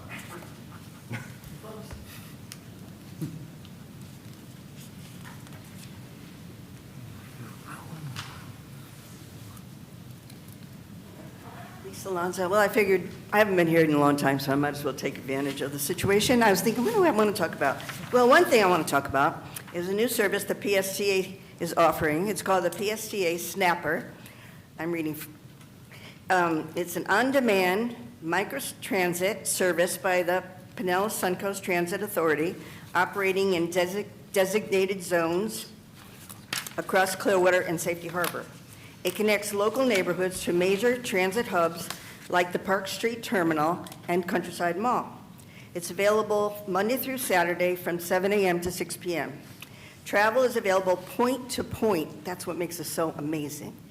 They actually pick you up. I tried it out too. They actually came to my door. It was amazing. And they've changed. They keep making it work. They're making changes along the way. And now they've decided, I don't want to go into how it was, but the way it is now is you could pay, I believe it's $4.50 a day. That may be the senior rate. But you can go anywhere in the zone, point to point. And let's see. So anyway, go to the PSTA website, read about the snapper. And one other thing, the Residency and Leisure Board, it's not working very well because we've had some important issues that have come up relating to residency, which is in particular this Duke Energy power contract. The board never looked at it. And also this complex, the board never looked at it. I don't understand what this board's supposed to be doing, but I don't know if you've had the time to watch the meetings, but you've consolidated 5 boards into one board. You've taken, where we had 20 representatives, now we have 5 representatives, and it's just my opinion. But I watch all the boards, and I talk to a lot of people, and I think you might want to rethink it. But if nothing else, they're going to have to meet more often, because there's too much going on for them to meet every 4 months. Thank you for your service, and have a wonderful weekend. Thank you, Ms. Lanza. Any other speakers? Okay. We'll move to item 10, city manager reports. Nothing to report, just anxious for the manager to return, sir. All right. Immediately. Okay. You have 2 opportunities tonight. Item 11, city attorney reports. Nothing to add, sir. Okay. Item 12.1. We started a conversation on naming City Hall or some aspect of City Hall or municipal complex after Mr. Horn and Councilman Menino, who want to start us on this discussion. Yeah, absolutely. Thank you, Mayor. Respectfully, this discussion's not about undoing an honor or trying to rewrite a legacy. It's an opportunity in front of us before we open our beautiful new City Hall to elevate his legacy a bit. And William B. Horn's impact on Clearwater for his 22 years extended well beyond just the walls of City Hall, but throughout the entire community. On Monday, we had a pretty in-depth conversation at our work session in discussing several of the options, and it seemed like the dais was kind of leaning in the direction of naming the plaza or park after Mr. Horn in an effort to recognize that 22 years of remarkable public service that he gave to the city. Just for clarity, I think we should all be on the same page that when we talk about plaza or park, it's being defined as walking paths and green space next to City Hall. I think tonight, Council, our options are kind of 3 things. Number 1, figure out if we wanted to continue down that same path of plaza or park and naming it after William B. Horn. Having additional discussions on other options. I think we all saw some recommendations emailed to us. Or the third, keep the previously proposed name on the newly constructed City Hall after William B. Horn. So I thank for the opportunity to have that discussion and look for us finding a way to acknowledge that service for the man that gave so much to our community. Absolutely. We all, and I've heard so many from the community just express their admiration for Bill Horn and the legacy he left here. I'm looking at what was shared with all of us this couple days ago, and I would say, for me, either the William B. Horn II lobby, which would be the lobby of City Hall, or I would be okay with either William B. Horn II plaza or park, which is the walking past and green space. So either one of those I think would be appropriate for me. Councilmember Albritton? So I'll just repeat what I said Monday. I was leaning more toward the William B. Horn Memorial Lobby because I know the bust is going to be in there that we had made. But, the plaza or park is fine with me too. So those 2, and I may be leaning more now to the plaza. It's a bigger area. I think we could have some signs out there, and it's kind of a bigger area that people could be in. I don't necessarily know. I think I'd call it a park. I think a plaza is more appropriate in the, in the complex of MSB, City Hall, and police station. But I think Miss Horn was, Hibbard had talked to her, and she was very honored to have any of the things we were talking about. So I think we've got full discretion to, what does anybody else think? I would not object to any of the suggestions, but if I would have to prioritize them, it would be plaza and then lobby for me, just to clarify. Vice Mayor? I am okay with Plaza. So consensus on Plaza? I'm fine with that. That's good to me. Okay. It's easy. Okay. We don't need a motion on that, we just need direction. Actually, yes, We if do we could have a need, motion, yeah. I'd appreciate that. Okay, is there a motion? So moved. Second. Okay, all those in favor? Aye. Opposed? Unanimous. What? Oh, Yes, so we well, should that's have true. done that. Anyone here from the public tonight? Sorry to speak We'll to rewind. the motion to name Come on, we the need your plaza input. after Mr. Horn. Yeah?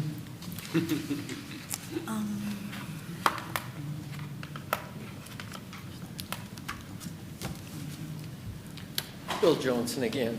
I think your suggestion for the plaza is a perfect way to honor him. I served with him for 14 years, spent an hour a week with him, and I really like that a whole lot better than a building that's just functions of stuff. So, thank you. Okay. Anyone else from the public? Mr. Laughlin? Yeah.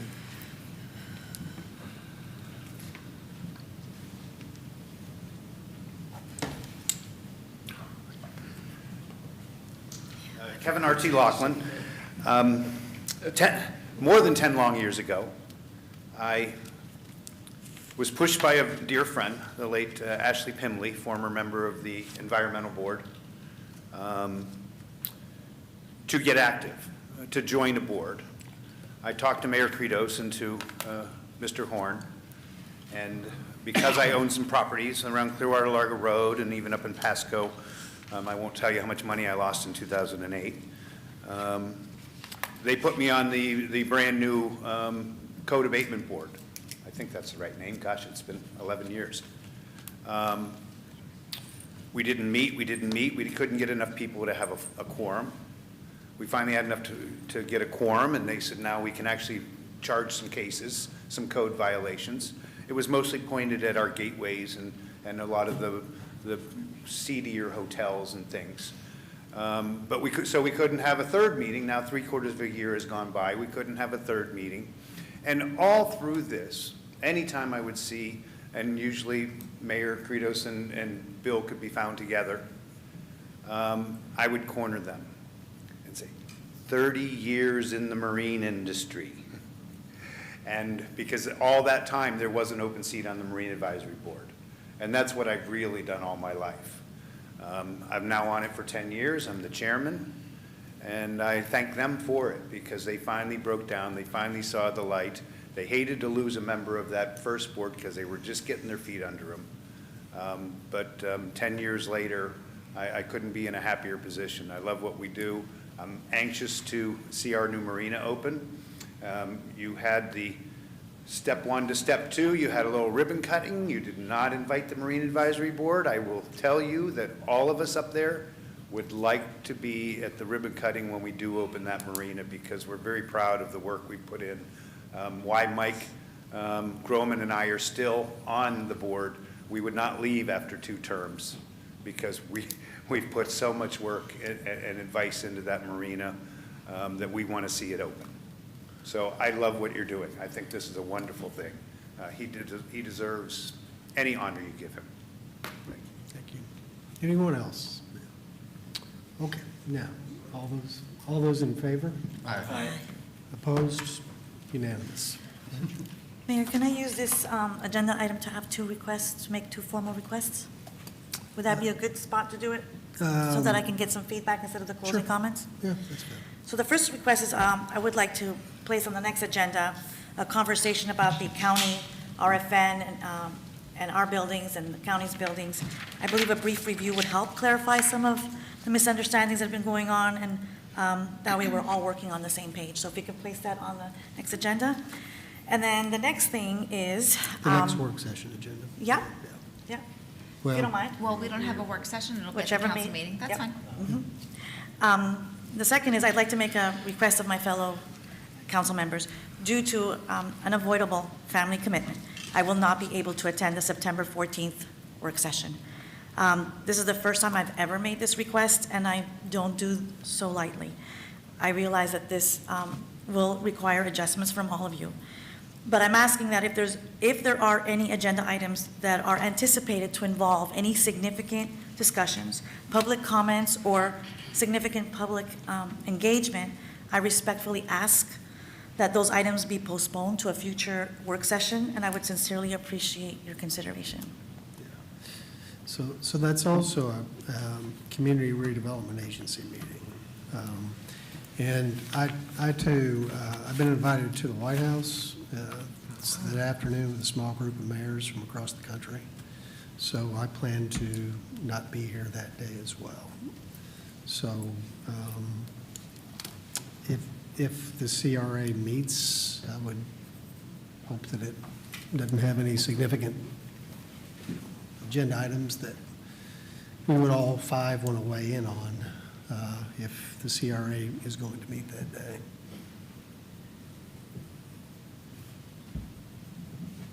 And then on the work session, I mean, it's really up to this group, but it's, the purpose is to have discussion and to kind of get through, I guess,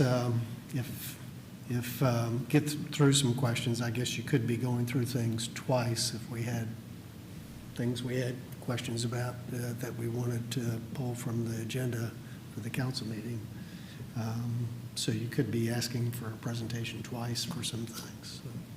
I mean, for myself, one of the good things about a work session or having this opportunity is the exchange of thoughts, right? Sometimes I come here with something in my mind, and then I hear different views, and I like that back and forth, and I appreciate those 3 days where I can have a time where citizens respond to what happened, or even I would just need that time to process and go back and forth with citizens and formalize my thoughts for the vote. So whether it's a CRA or a work session, if there's significant agenda items where I know there's a big invested interest from the public, and I know that it is significant, I would appreciate that opportunity to not only listen live to what you all have to say, but to respond to that. And also give that space, not only for myself, but for the citizens to process what was discussed in the work session, and then have the vote on Thursday. So I respectfully ask that that you would agree to postponing any significant agenda items. On the CRA agenda. CRA work session, whatever has if there's a Well, significant. we don't vote at the work session, so I mean. Right, but there's a conversation, right? So if there's, it all depends, sometimes there's agenda items that are very generic, or there's not that much significant engagement. I don't have an issue with that. But if there's something important, I do want to not only have a voice, but I want to hear yours. You'll be here Sorry. I'm starting to get in a conversation, but you'll be here Thursday though, correct? I'll fly in that day. Okay. But I don't want to fly in and just vote on something important. I do want to have the opportunity to discuss and have my voice heard on that Monday, and then have that feedback that I usually do, and that time to process it.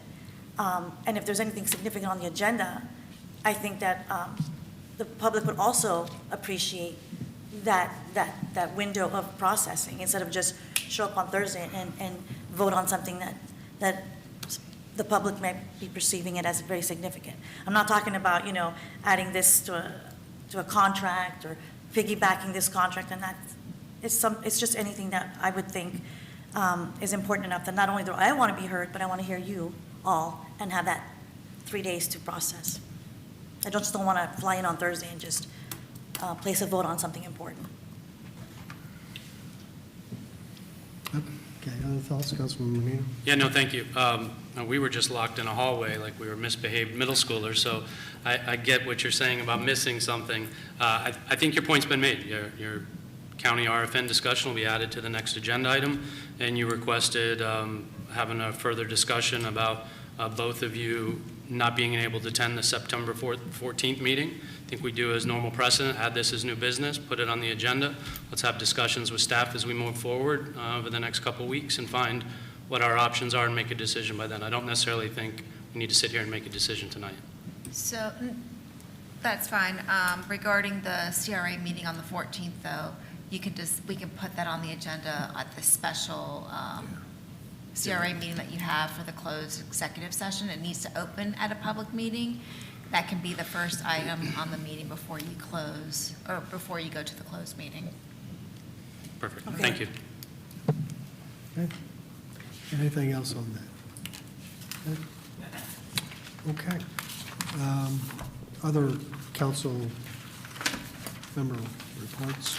Oh, I guess we haven't gotten to that because we stayed on the council chair. Closing comments by council members. Any closing comments? Am I the only one again? I'm the only one? I think we're just, Or we're just starting with me? I think we just looked at Want to start it? Because I look up and everybody's looking at me. We'll go this way. Councilmember Aldridge. Nothing, Mayor. Okay. Councilmember Menino. Nothing, Mayor. Vice Mayor. I'll add something to give you time. Thank you. Next week, we have back to school, so all those families that are prepping to get their youngsters ready, good luck. I'm in the thick of it with you. And to all of those whose children are grown and out of the nest or don't have children, please be cautious and courteous while driving. You're going to have a lot of kids out there on the roads, lots of school bus, lots of bus stops. So here's to the next school season, good school year, and good luck to all the parents. Thank you. So I want to recognize a few wonderful examples of what I think makes Clearwater so great. First, congratulations to everyone involved in the Charlie and the Chocolate Factory at the Ruth Eckerd Hall.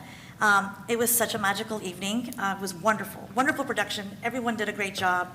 I especially want to recognize the young actor who I just found out is Adrian Wang. He is a triple threat.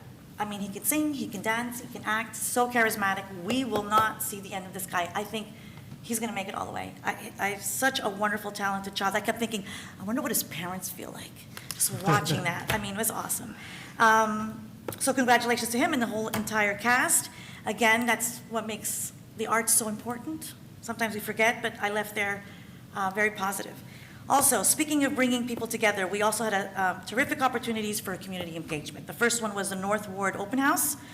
Was very well attended. I was shocked. And it was wonderful to see so many residents being so active, talking about memories and sharing memories, even strangers, talking to each other. It was great to see all those people care about something and how much value they put to that. What we think is just brick and mortar, it actually was so special to them, so I appreciate that. Also, to all those who participated to the Donuts to Dollars outreach event, it was encouraging to see them participating in such a very clear and active way with stickers and actually taking the time to think and be active in that conversation, but actually putting something on paper. It was great to see that. And finally, I can say after 4.5 years, I've had my share of unexpected council duties over the years, but none of which I remember is the one that I did last week with you guys, which was jumping at the Long Center pool fully clothed with my peers. That was the most amazing experience, and it was incredible. It was really good, and so I want to congratulate all those people and thank all those people that were responsible for that event, as well as bringing the Long Center back to life so that we can create more fun. So, thank you. All right, closing comments by Mayor, just a couple things. One, the Long Center opening, to see those families just and those folks who have participated there for years be so excited about being back in there, enjoying that water, and seeing those kids enjoying the water was a great day for Clearwater. And then the other thing is Vice Mayor just pointed out, it's back to school. So to his point, let's all be careful. First day of school for most of the schools, public and private, is Tuesday morning. So let's all be more attentive to be careful to those little ones crossing the street. And let's also take a moment to thank all these folks who help educate and develop these young kids. This morning I spoke to LSF Pinellas for the early start and Head Start teachers to just encourage them. They really given those kids a good pre-kindergarten education or getting them developed. Some of those kids wouldn't get any really attention any other way than through their program. They're really changing this county, this city for years to come by giving those kids the kind of development. And Vice Mayor's wife is a teacher. All these school teachers and principals, we have some great schools, public and private here in Clearwater. And those folks do hard work, and they do probably the most impactful work in our entire city. So thank a teacher or a school worker this week as well, because they're getting ready to do a very hard job, but a very important job for the future of Clearwater, for our city, our county, our state, and our nation. So let's take a moment to thank them as well. So with that, if nothing else to come before the Clearwater City Council, we will adjourn the meeting for August 6, 2026.